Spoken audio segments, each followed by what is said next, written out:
ጀዋር ሁለተኛ መንግስት ነኝ ብሎ ያስብ ነበር ስለዚህ ብጥብጡን ይፈልገዋል የቄሮ ትግል መሪ ማን ነው ብለሽ ታምናለሽ እየተዋረደ ነው በእነዚህ ሰዎች ራሳቸው ተዋርደው ማህበረሰቡን ለማዋረድ በጣም ይጥራሉ ማለት ነው ምክንያቱም ዞሮ ከሱ እጅ የማይወጣ ሰው ነው ዳይሬክተር የሆነውም ግርማ ጉተማ ነው እያሳነስኩት አይደለም የውጭውን ድጋፍ ኃይል ጉልበት ይሆነካል ነገር ግን ህይወት የሰጣ አይበልጥም ለውጥ አልመጣም ብለክ መካድ አትችልም ምክንያቱም ለውጥ ያለው መሬት ላይ ነው ለውጡን የምናውቀው እኛ ነን ትናንት እንዴት ነበርን ዛሬ እንዴት ነው የምንኖረው በጣም የምትወደው አይነት ሰው ነው አጫሉ በነገራችን ላይ ይሄ አጉል ብሔርተኛው ቡድን እንደሚያወራው ኦሮሞ ነጥሎ የሚያይ ምናምን አይነት ሰው አይደለም ኦሮምኛ ተናግረው የኦሮሞን ህዝብ ወደ ራሳቸው ለመሳብ ምንም እናቃቸዋለን በፍጹም ለኦሮሞ ህዝብ ታግለው ማያቁም ዛሬ ግን የኦሮሞ ህዝብ መሪ ያገኝ እስኪ ባንቺ ለውጥ እንዴት መጣ ብለሽ ታስቢያለሽ በባለፉት ስርዓት አልሞተም ምናምን ይልክና ዞር ብለክ ደግሞ ጫለንቆ ምናምን ላይ 200,000 ሰው ባንዴ ተገድሏል ምናምን ይልካል 200,000 ሰው በ8 አመት ውስጥ በመንግስት ተገድሏል ምንድነው የሚፈልጉት እነሱ እንደሚሉት አሁን አማርኛን የሚጸየፍ አይደል እኔ አሁን የሚቀለኝ አማርኛ ስለሆነ ከኔ ጋር አማርኛ ነው የሚያወራው ጫሉ እንዴስ ውስጥ ሆኖ ግን ሞባይል መያዝ አይቻልም እየተባለ ውስጥ ሆኖ መረጃዎችን ሲያወጣ የነበረው የበለጠ ስራ ሰርቷል ብለህ አታስብ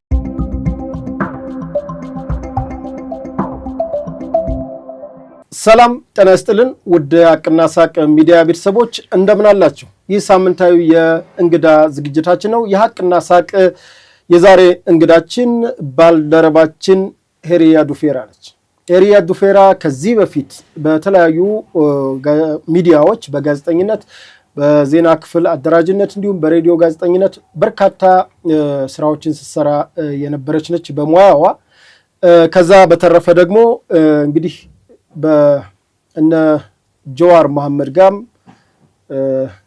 ጥብቅ ቁርኝት ያላት እንዲሁም በሚዲያ ከፍተኛ በሚዲያው ክፍል ጥሩ በራሷ ሙያ ጥሩ ስራ የነበረች ነች እንግዲህ ከሄሪያ ጋር በርካታ ነገሮችን በተለይ በኢትዮጵያ ጉዳይ ኦሮሚያ ክልል ጉዳይ አሁን ባለው ወቅታዊ በምርጫም እንዲሁም ደግሞ የተለያዩ ሰሞኑን እነ ዶክተር ጸጋዬ አራርሳ እንዲሁም ደግሞ አቶ ጀዋር መሐመድ ሌሎች ሚዲያዎች ያነሱትን የተለያዩ ሐሳቦችን አንስተን ቃለ መጠይቅ እናደርጋለን ዛሬ ቃለ መጠይቅ ነው የምናደርገው ለወደፊቱ ግን የተለያዩ ሐሳቦችን ይዘን መተን ምን ወያይ እንደሆነ ኮዲው ቃል እየገባን ዛሬ ቃለ መጠይቅ ነው የምናደርገው እንግዲህ ይሄን ያክል ካልኳችሁ ወደ እንግዳችን ወስዳችኋለሁ በድጋሚ ስለመጣሽ ከዚህ በፊትም ቀርበን እንደውም ለምንድነው ድጋሚ ብለህ በዛው የቀረችው ተብሏልና አጋጣሚ አድማጭ ተመልካቾቻችን ሄሪያ ከዛ ቃለ መጠይቅ በኋላ የሴት ልጅ እናት ሆናለች ወልዳለች ማለት ነው ነፍሰ ጡር እያለች ነበር ቃለ መጠይቅ ያደረግነው ሄሪያ እንኳን ማርያም ማረች አመሰግናለሁ እሺ እንደው ወደ ጥያቄዎቼ ከመሄድ በፊት ባለፉት የተለያዩ ጊዜያት እናወራ ነበርና እንዲሁ ከቤት ጋር በተያያዘ ድጋሚ የሰራሹን ቤት ፈርሷል መሰለ በሸገር ሲቲ እንደገና ያው የኦሮሚያ ክልል ደግሞ አንድ ሐሳብ አምጥቶ ነበር መሬት አዋጅ እንደሱ የመሬት አዋጅ ላይ ተጠቃሚ ሆነሻል ወደ ሌሎች ሐሳብ ከመግባቴ በፊት በመጀመሪያ የሀቅና ሳቅ ተመልካቾችን እጅግ በጣም ነው ማመሰግነው ያው እንደሚታወቀው ከዛሬ ወር ከምናምን በፊት ያሉትን ችግሮች በተለይም ከመስሪያ ቤቱ ከፕራይም ጋር በተያያዘ ከአቢ ጋር ውይይት አድርገን ነበረ እውነት ለመናገር በርካታ ሰዎች ደውለውልኝ ነበረ ከጎኔ እንደሆኑና ያው ሰው የሚችለውን ነው የሚረዳክ አንዳንድ ጊዜ በሐሳብ መረዳትም ትልቅ ነገር ነው አጠገብክ ሰው መኖሩን ማሰብ በራሱ በጣም ደስ የሚል ስሜትን ይሰጣል ከዛ ውጭ ግን ከጎኔ የነበሩ ሰዎች ነበሩ በተለይ አላውቀውም በአካል መልኩን አላውቀውም። ነገር ግን ሰለሞን የሚባል ሰው እዛ ኢንተርቪው ካየ በኋላ ደውሎልኝ በጣም ከጎኔ እንደሆነ እና በጣም ብዙ ረድቶኛል። ሌሎችም አሉ ስማቸውን መጥራት ካለብኝ የሀቅና ሳቅ ተመልካች የሆኑ መሲ የምትባል ልጅ እንዲሁም ደግሞ ገዳ ቢሊሶማ መጥራት ስላለብኝ ነው እና አረተው የሚባሉ ልጆች ካረሳው እንደዚህ ብቻ በተለይ ግን እነዚህን እንትኑን ሰምተው ኢንተርቪውን ሰምተው ዳኒ የሚባል ልጅ ይመስለኛል ባቤ በኩል በመልክ የማላቃቸው ነገር ግን ከጎኔ የነበሩ ሰዎች ናቸውና እጅግ በጣም አመሰግናቸዋለሁ እነዚህን ልጆች ማለት ነው። የሀቅና ሳቅ ቤተሰቦች ከዛ በኋላም ግን በጣም ደስ የሚል ነገር የሆነ የነሱ ግሩፕ ውስጥ አስገብተውኝ ውይይቶችን እናደርጋለን እና እጅግ በጣም መሳጭ ውይይቶችን ነው የምናደርገው ለሀገር የሚጠቅም እንዲሁም ደግሞ ግንዛቤን የሚያሰፋ ውይይቶች ስለምናደርግ በዚህ አጋጣሚ እጅግ በጣም ነው የማመሰግነው። ከዛ በኋላ ያገኘሁት ይሄንን ነው ልልክ ፈልጋለሁ። እንደው እንትን በመንግስት በኩል ያለውን አሁን ለጨረቃ ቤቶች እውቅና የመስጠት ነገር የኦሮሚያ ክልል መንግስት እንግዲህ ለጨረቃ ቤቶች በተለይ በአንድ ብቻ ማለት አሁን 3-4 ያለውን ሳይሆን ለአንድ ቤት እውቅና እንሰጣለው ብሏል። ነገር ግን ሸገር ሲቲን አይመለከትም። ያንቺ ሸገር ነው? ሸገር ነው። ሸገር ሲቲን አይመለከትም። አዳማ ቢሾፍቱን ሸገር ሲቲን አይመለከትም እና እንደው የኦሮሚያ መንግስት መለስ ብሎ ቢያየው እላለሁ። ምክንያቱም በርካታ ሰው ያለው ሸገር ሲቲ ላይ ነው። ስለዚህ መለስ ብሎ ደግሞ ሀሳቡን ቀይሮ ያየዋል ብዬ እገምታለሁ። እስካሁን ድረስ እንደው ከማስተር ፕላኑ ጋር እንደው የማዋሃድ ነገር የለም ማለት አሁን እኔ እንደማውቀው አዲስ አበባ ያው ዙሪያው ያለው ሸገር ሲቲ ስማርት ሲቲ እንደሚሆን ነው።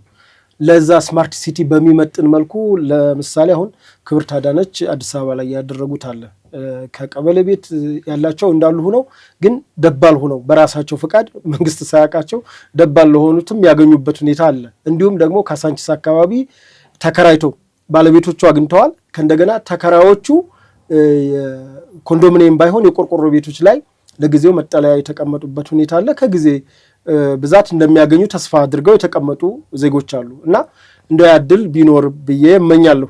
እና እንግዲህ ምንም አይነት ነገር እስካሁን ድረስ የለም፣ የተፈታ ችግርም የለም። በነገራችን ላይ ግን ያው ሰዎች ችግሮች እስከሚፈቱ ድረስ መኖር ስላለብክ ያው እየኖርን ነው ያለ ነው እንጂ የተፈታ ችግር የለም። እንደዛው ነው እንግዲህ ያለው እስካሁን ድረስ። እሺ ያው ይሄን ያክል ስለ ግል ካወራን ዛሬ ልጠይቅሽ ነው ማለት ነው። ሄሪያ ዱፌራ እስኪ የት ሚዲያ ሰራች? ከዚህ በፊትም ብትደግሚልኝ ለአድማጭ ተመልካች ያው ለእኔና አንቺ ስለምናወራ እንዴ የት ሚዲያ ሰራሽ? በምን አገልግሎት? እንግዲህ እኔ ዜና ክፍል ላይ ነው ብዙ ጊዜ የሰራሁትኝ። ከዚህ በፊትም ደጋግሜ ተናግሬያለሁ። በኦኤምኤን ዜና ክፍል ውስጥ ሰራ ነበር። ፕሮግራምም ይሰራል። ያው እንደምታውቀው ብዙ ሰዎችን ኢንተርቪው አድርጌያለሁ። ከዛ ውጪ ሁልጊዜም እንደምለው ከሀገር ውጪ በነበርንበት ጊዜ በተለይም ይሄ ለውጥ ሳይመጣ ከፍተኛ ተጽዕኖ ያሳድር የነበረው ራዲዮ ዳንዲ ሀቃ ውስጥ ሰርቻለሁ። ምናልባት ሁልጊዜም ነው የማመሰግነው የጋዜጠኝነትን ሙያ ወይም ደግሞ ራሴን እንዳዳብር የሙያውን እንዳዳብር ያደረገኝ ኤዲቲንግ ራሳችን ነበረ በወቅቱ ኤዲቲንግ ጎበዝ ነሽ። በዚህ አጋጣሚ ድምጽሽ ቆንጆ ነው፣ ያምራል። እንግዳም ስታቀርቢ ታፋጫለሽ። እንግዲህ በማውቃቸው ሚዲያዎች ማለት ነው። አሁን ሀቅና ሳቅ ደግሞ በእርግጠኝነት ቀጣዋ ኮከብ አንቺ እንደምትሆኝ ነው። እንግዲህ ተስፋ አደርጋለሁ። ያው ራስክን አፕዴት እያደረክ እየተሻሻለ ነው የሚሄደው። መጀመሪያ ካሜራ ፊት መናገር የምታውቀው ሀሳብ ይጠፋብሃል እና ቀን በቀን ግን በትሬዲንግ ራስክን ታዳብራለክ እና ከዛ በኋላ እንግዲህ ረጅም ጊዜ የሰራሁት ፕራይም ሚዲያ ነው። ፕራይም ሚዲያ እስከ እስከነበረበት ደረጃ ድረስ ያው በዜና በፕሮግራም እንዲሁም ደግሞ እኔ በዶክመንተሪ ከዛም ውጪ ደግሞ ያለኝን የጽሁፍ ችሎታ ተጠቅሜ የተለያዩ ጽሁፎችን እሰራ ነበር። እውነት ለመናገር ሚዲያ ውስጥ ከሚታዩ ፕሮግራሞች የመጀመሪያው የኔ ፕሮግራም ነበረ። በተለይ እኔና ጀዋር መሐመድ የምናቀርበው ዕለታዊ ጀዋር መሐመድ ጀዋር አደም እስኪ ስለ ጀዋር መሐመድ በኋላ እንመጣለን። ጀዋር መሐመድ አልኩኝ አይደለም።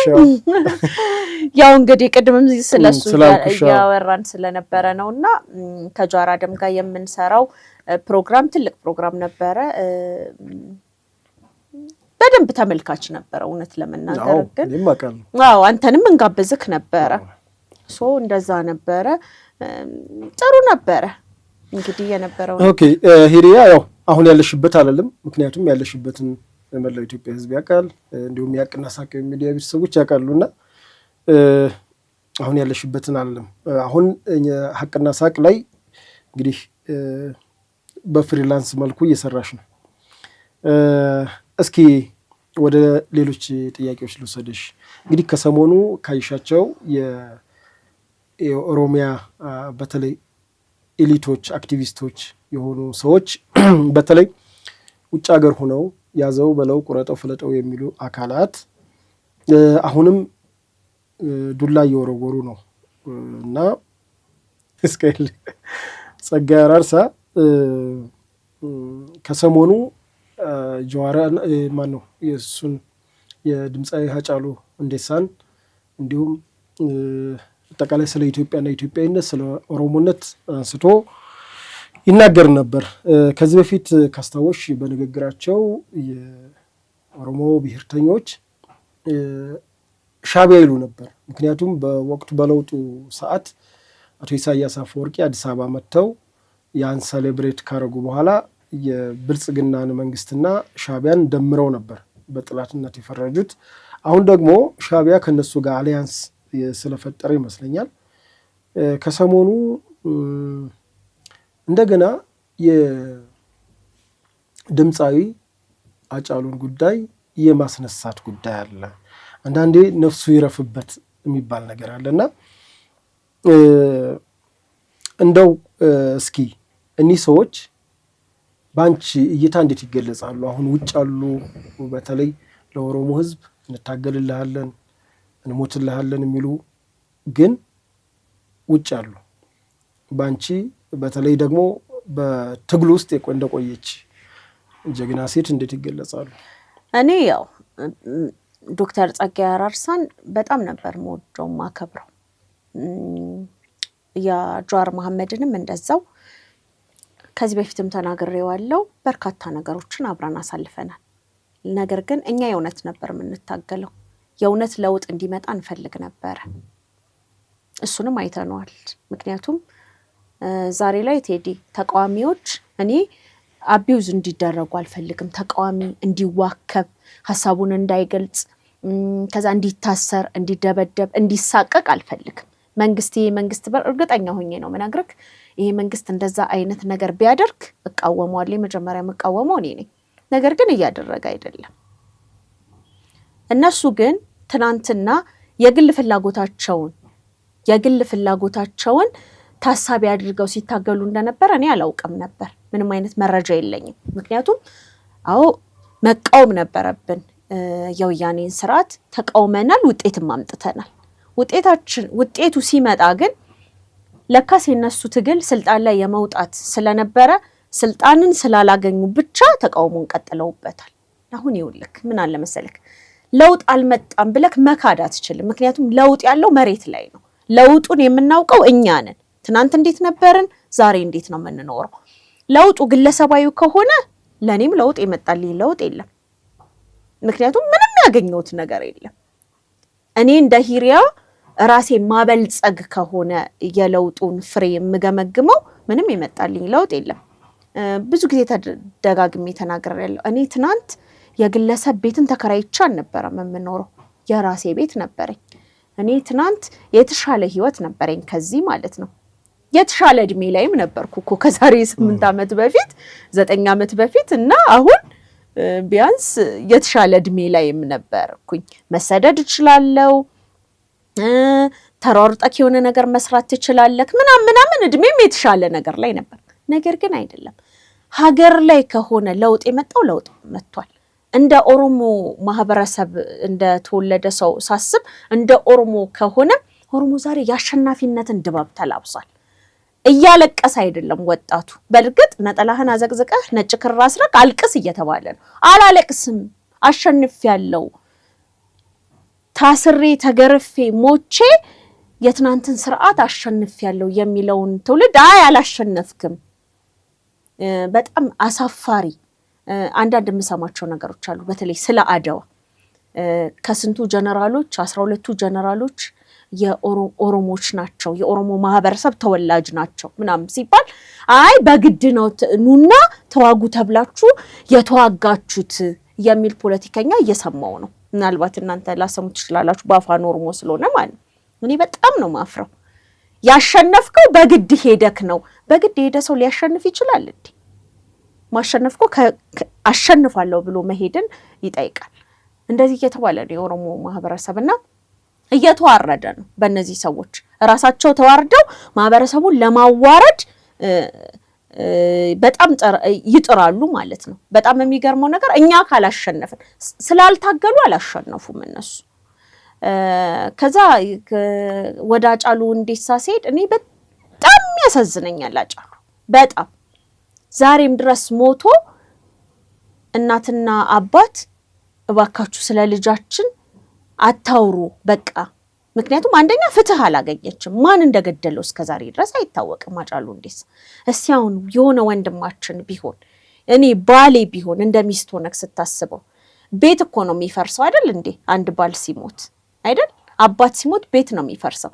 እነዚህ ልጆች እንዳያርፉ አከሌን የገደለው እየተባለ ማለት ነው ፍትህ ያላገኘውን ያጫሉን ነፍስ ዛሬም እንዳያርፍ እያደረጉ ለግል ፍላጎታቸው የሆነ ነገር የዩቲዩብ ቻናላቸው እንትን ሲያጣ ያጫሉ ሁንዴሳ ገዳይ ማን እንደሆነ ታወቀ ብለው እኮ ነው የሚወጡት ማለት ነው። ስለዚህ ምን እንደሚሰማቸው እኔ አላውቅም። ምክንያቱም በጣም ስግብግቦች ናቸው። ከዛ ደግሞ እርስ በርስ ሲኮን መኳን እንትን ማለት አለ። ምንድነው የሚባለው አማርኛው? አንዱ አንዱን ይኮንናል። አዎ መኮንን አለ። አሁን ጸጋዬ አራርሳ ያጫሉ ደም ጀዋር መሐመድ እጅ ነው ይላል። ያም እንዲሁ ወጥቶ እንትን ይላል እና ምንም አይመስላቸው። እውነት ግን እነዚህ ሰዎች ያጫሉ ሁንዴሳን ይወዱታል። አንዴ እንደው ምንድነው የሰማሁት ጀዋር መሐመድ ምን ብሏል? ያጫሉ ሁንዴሳን ኢንተርቪው አታድርግ ብየዋለሁ ብሏል። መጽሐፉ ላይም ጭምር ማለት ነው። አልጸጸተም ላይ ኢንተርቪሱ ሳያውቅ ግን ኦኤምኤን ውስጥ የሚደረግ ኢንተርቪው የለም ነበር። እንትናን አምጡት ብሎ ደውሎ ከተናገረ እንደውም እኔ አስታውሳለሁ አንድ ጊዜ ታዬ ደንዳን አምጥታችሁ ኢንተርቪው አድርጉት ብሎ ታዬ ደንዳ ዛሬ እስር ቤት ነው አይደለ? ታዬ ደንዳ ጠፍቶ እምቢ አለ፣ አልመጣም ምናምን አለ የሆነ ጊዜ ላይ ማለት ነው። ከዛ ተፈልጎ ተቆጥቷል መጥቶ እንደዚህ ሲሰበስበን ማለት ነው። እንዴት አታመጡት? አምጡት ካልኳችሁ። በነገራችን ላይ እሱ ዳይሬክተር ወደ ፖለቲካ ፓርቲ አልገባም። ኦፌኮ አንድ ጊዜ ሲገባ ሰክሬት ቦስ ነኝ ብሏል። እኔ ሰክሬት ቦስ ነኝ ብሏል። ምክንያቱም ዞሮ ከሱ እጅ የማይወጣ ሰው ነው ዳይሬክተር የሆነው። እሱም ግርማ ጉተማ ነው። ዛሬ ላይ ደጀኔ አንድ መጽሐፍ በህይወቱ አንብቦ የማያውቅ ጋዜጠኛ ቢኖር ደጀኔ ጉተማ ነው። ጸጋዬን ጠይቀው። አዎ ምክንያቱም ደጀኔ በነገራችን ላይ የጀዋር በደመነፍስ ጀዋርን የሚከተለው ሰው ነው። ምንም አይሰራም። አሁን ከኦኤምኤን ቢወጣ ደረጀ ደጀኔ ስራ መስራት አይችልም።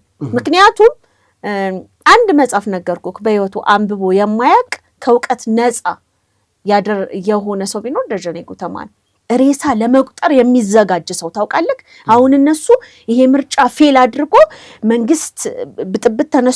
መንግስት ተነስቶ ሰውን ገሎ ሐረርጌ ሊጣ 6 ሰው ሞተ፣ ወለጋ ደንቢዶሎ 7 ሰው ሞተ፣ አዲስ አበባ ላይ ውጥረት ነግሷል ምናምን የሚል ዜና ይናፈቃቸዋል። የኢትዮጵያ ህዝብ ግን ጅል አይደለም። ይሄንን ነገር ይደግመዋል ብዬ አላስብም።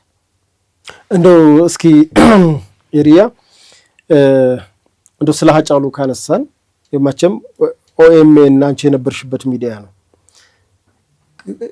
ሀጫሉ ሲመጣ ወደ ስቱዲዮ ታቂ ነበርን ሁላችንም ፎቶ ተነስተናል። በነገራችን ላይ እኔ ከሰው ጋር ተለጥፎ ፎቶ መነሳት ምናምን ደስ የሚለኝ ሰው አይደለሁም።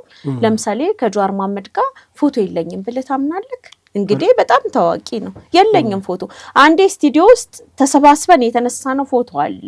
ከዛ ውጪ እኔ ከሰዎች ጋር ፎቶ የመነሳት ባደንቅም በልቤ ምናምን ነው እንጂ እንደዛ ምናልባት አሁን ግን ፕራይም ሚኒስትሩን ባገኘው ፎቶ አብሬው መነሳ ይመስለኛል። ከኔ ተምረሽ ማለት ነው። ካልሆነ ግን እኔ ፎቶ ግን ሀጫሉ ሲመጣ በጣም የምትወደው አይነት ሰው ነው ሀጫሉ። በነገራችን ላይ ይሄ አጉል ብሔርተኛው ቡድን እንደሚያወራው ኦሮሞ ነጥሎ የሚያይ ምናምን አይነት ሰው አይደለም። በጣም በኢትዮጵያዊነቱ የሚኮራ ከዛም ውጪ ምንም እሱ አሁን በእርግጠኝነት አማራ ጓደኛ አለው፣ ትግራይ ጓደኛ አለው፣ ብዙ ብሔር ብሔረሰብ ጓደኛ አለው። አማርኛ ያወራሃል አሁን እኔን ሲያገኝ ይመስልሃል? እነሱ እንደሚሉት አሁን አማርኛን የሚጸየፍ አይደል? እኔ አሁን የሚቀለኝ አማርኛ ስለሆነ ከኔ ጋር አማርኛ ነው የሚያወራው ጫሉ። እንዴስ መጥቶ አስታውሳለሁ እዚህ ጋር የጉጂ ቲሸርት ሹራብ ነገር ያለው እነሱ ገልብጠው የኦነግን ባንዲራ ለብሶ መጣሉ። የኦነግ ባንዲራ አይደል የጉጂ እንትን ምልክትን አታውቅም? አረንጓዴ ቀይ አረንጓዴ የኦነግ ባንዲራ ቀይ አረንጓዴ ቀይ ነው። ይሄ ግን ቢጫም አለው ኖ ቢጫ እንትኗ ናት ዛፏ ነገር ግን ኖርማል ቀይ አረንጓዴ ቀይ ነው። ለንት ሲሆን ሸማ ሲሰራ ልክ ነው። ቀይ አረንጓዴ ቀይ እሱ ግን የለበሰው አረንጓዴ ቀይ አረንጓዴ ነው። የጉጂ እንትን ነው ማለት የሚያውቀዋል። የጉጂ ሸማ ነው። አዎ ስለዚህ የእንትንን የኦነግን ባንዲራ ለብሶ መጣ። ጥቁር ነጭ የወለጋ አይደለም። አይ እንትኑ ትፍትፎቹ አሰራሩ ነው እንጂ የወለጋ አይደለም። እሱም ቢሆን እሱ የለበሰው እሺ አይ እሱም ቢሆን የወለጋ አይደለም። የገዳ እንትን ነው ይሄ። የገዳማ ጥቁር ቀይ ነጭ ነው። እሱ የገዳ ባንዲራ ነው። የወለጋ የሚባል ባንዲራ የለም። እንትን ልብሱ እንጂ ሸማው ላይ ጥለቱ እኮ ነው። አሁን የጎንደር ጃኖ አለ፣ ቀይ ጃኖ ነው። የወሎ አረንጓዴ ጃኖ ነው። በነገራችን በኦሮሚያ እንደዛ የለም። በኦሮሞ እንደዛ የለም። አይ እንደዛ እሺ ጓደኞች ስላሉ ነው እንደዛ ብሎ ስላሉ ሲለብሱት የወለጋ ነው ምናምን የሚሉክ የወለጋ ነው የሚሉክ ልብሱን ካልሆነ በስተቀር እንትን የለውም፣ ከለር የለውም። ወዳጭ እንመለስ። ወዳጫሉ ስንመለስ መጣ። በግድ ነው የመጣው ማለት በድፍረት መናገር እችላለሁ ይሄንን። አሁንም እኔም አታውሩ እያልኩኝ ስላጫሉ እያወራው ነው። በጣም ነው ማዝነው ስለጠየከኝ ነው። እና በግድ ነው የመጣው ሲጀመር እሱ ማን ነው የመጣው? አይ በቃ ሚዲያው ነው ያመጣው። አከሌ ነው ማለት አይቻልም። በአጋጣሚ ልጁ ጉዮ ነው ኢንተርቪው ያደረገው። ጉዮ አሪዮ የሚባል አፋን ኦሮሞ ክፍል ነው ኢንተርቪው ያደረገው ማለት ነው። ስለዚህ በግድ ነው የመጣው። ፍላጎት የለውም። ለተወሰነ ጊዜ ከሚዲያ ርቆ ነበር። ከሚዲያ በራቀበት ጊዜ ስሙን ያጠፉት ነበር። ልክ አሁን እኔን አንተን ስም እንደሚያጠፉ ማለት ነው። የሱ ለየት የሚለው በጣም ታዋቂ ነው፣ በጣም ጀግና ነው። በኦሮሞ ሕዝብ ዘንድ በጣም ተወዳጅ ነው። እንደ ድምጻዊ ስታየው ደግሞ ሀጫሉን ትርጉሙን ባታውቀውም ልትሰማው የምችለው ዘፈን የለም። በጣም ወደው አለ አይደል? ነገር ግን ነጥለው ወስደውታል። እሱን ለማስመታት እኮ ነጥለው ጥያቄዎቹ አሁን ጥያቄዎቹ ለምሳሌ አሁን ምኒልክ ባህያ መጥቶ ፈረስ ሰረቀ የሚለውን ነገር ነው አሁን አጉልቶ ማሳየት የፈለጉት። አሁን እንደዚህ አይነት ጥያቄዎች ሌላው ደግሞ ቄሮ ጅራ ስትል ነበር። አሁን ደግሞ ፌሮ ጅራ እያልክ ነው እኮ ለማስመታት እኮ እነዚህ አይነት ጥያቄዎችን ሲዘጋጁ መቼም እንደ ሚዲያ የተነጋገራችሁን ነገር አለ ወይም ለምን እኔ አሁን ለምሳሌ አማርኛ ክፍል ነኝ አልነጋገርም፣ ከአፋን ኦሮሞ ክፍል ጋር አልነጋገርም። ምንም የሚያገናኘኝ ነገር የለም። አላውቅም። ጥያቄ ሲወጣና ሲሰጥክ ይሄንን ጥያቄ አልጠይቅም ማለት እኮ ጥያቄ ከሚዲያው ቋት ነው የሚወጣው ወይስ ከጋዜጠኛ? ኤዲቶሪያል አለ አይደለ? በዛ ነው የሚወሰነው። ስለዚህ አሁን ለዛ ተጠያቂ የሚሆነው ማን ነው? ደጀኔ ነው የሚሆነው። ምክንያቱም እንትን ነው እሱ በሱ ስር ነው የሚያልፈው። ስለዚህ አላውቅም የሚባል ነገር የለም። ደጀኔ ነበር። ደጀኔ ማለት አሁን ደጀኔ ጉተማ ኦፍ ኮርስ ነበረ። ጉዮ አሁን አልጠይቅም ማለት ይችል ነበረ። ነገር ግን የሱ ፍላጎት ነው አይደለም። እኔ አላውቅም። እንደ ጋዜጠኛ ምናልባት ተገዶም ሊሆን ይችላል። እኔ አላውቅም። ነገር ግን በግሌ ጉዮን ተጠያቂ ማድረግ አልፈልግም። ምክንያቱም አንድ ነገር አለ። ጠይቅ ከተባልክ ትጠይቃለህ። እንደዚህ አይነት ችግሮች ይመጣሉ ብሎ ያስባል የሚል እንትን የለኝም። ነገር ግን ሚዲያው ይፈልገዋል ጩኸቱን የምታስታውስ ከሆነ እሰጥ አገባ የተገባበት ጊዜ ነበረ። ጀዋር ሁለተኛ መንግስት ነኝ ብሎ ያስብ ነበረ። ስለዚህ ብጥብጡን ይፈልገዋል። ይህንን በእርግጠኝነት መናገር እችላለሁ። ሲጀመር ጀዋር አሁንም ብጥብጥ እንዲነሳ እኮ ይፈልጋል። ከዛ ደግሞ እርግጠኛ ሆኜ የምነግርህ ጀዋር መሐመድ ለኦሮሞ ህዝብ እንትን አይደለም ማለት ይህንን ስላሁን የጀዋር ግሪሳ ብሎ በደና ጊዜ ታዬ ደንዳ አውጥቷልና እችን ቆርጠው እንዲህ ነው ምናምን ሊሉ ይችላሉ። ግን አሁንም በደንብ እንዲመቻቸው የሱ ግሪሳዎች ጀዋር መሐመድ አንድም ቀን ኦሮሞ ምንም አይነት ነገር ሰርቶ አያውቅም። ምናልባት ለውጡን አምጥቻለሁ ብሎ የሚያስብ ከሆነ በጋራ ነው ያንን ለውጥ ያመጣ ነው። ሁላችንም በጋራ የመጣ ለውጥ ነው። እስኪ ባንቺ ለውጥ እንዴት መጣ ብለሽ ታስቢያለሽ? ይኸውልህ አንደኛ የመረረው የከፋው ሰው የሆነ ነገር ማድረግ እንደሚችል አምናለሁ። በጣም ከመረረ ህይወትም እኮ ነው። ህይወትክ ላይ በሰዓቱ የኦሮሞ ህዝብ ጥግ ደርሶ ነበረ። እስር ቤት አፋን ኦሮሞ የእስር ቤት አፋን ኦሮሞ የሚናገር ሰው በጣም ብዙ ነበር። ምክንያቱም ታስሬም አይቻለሁ፣ አውቃለሁ። ይሄንን በእርግጠኝነት ማውራት እችላለሁ። ስለዚህ የኦሮሞ ህዝብ እስከ ጥግ ተገፍቶ ነበረ ወጣቱ። ከዛ በኋላ የቆሰቆሰውና ያጋጋለው ማስተር ፕላኑ አይደል አልነበረ? ከዛም ውጪ ደግሞ ማለት ነው ውስጥ ያለውን በደል የሚያውቁ ሰዎች ነበሩ። እንደነ ዛሬ እና ያድርገውና እንደነ ለማ መገርሳ እንደነ ገዱ አንዳርጋቸው። በዚህ ላይ ደግሞ እንደዚህ አይነት ዶክተር አብይ አህመድን ይዞ ህዋት በዛ መልክ መቀለዱ ራሱ በጣም ያስገርማል እኮ ስታየው ማለት ነው። ስለዚህ ከውስጥም ከውጭም የታፈነ ነገር ነበረ። ይኸውልህ ከውጭ ብቻ ቢሆን ምናልባት በጦርነት ነበር አይደለም እንገጥማቸው በመሳሪያ ኃይል ምናምን ይሆናል ይሸነፍ ነበር። ምክንያቱም ህዋት እኮ ማለት ነው እሱን የሚገዳደረው ኃይል ነበር የታጠቀ ሩባን የህዋትን ሊገዳደር የሚችል ይሄ ግንቦት ሰባት በለው የሆነግ ተኩሻለሁ ነው የሚለው። የት እንደተኮሰ እኔ አላውቅም። እሱን በለው ማንንም በል የህዋትን ወይም ደግሞ ወያኔ ሊገዳደር የሚችል ኃይል አልነበረም። ስለዚህ ከውስጥ ትልቅ መስዋዕትነት ተከፍሏል የሚል እምነት አለኝ። ነገር ግን የውጩም ብርታት ነበር፣ ትልቅ ብርታት ነበር። አዎ በደንብ ምክንያቱም እርግጠኛ ነበር። ይኸውልህ አሁን ከውጭ ባይደገፍ ደግሞ የውስጡም ለውጥ አያመጣም ነበር። አሁን ከውስጥ አይ መንግስቴ ነው። ለምሳሌ አሁን እንመልከት።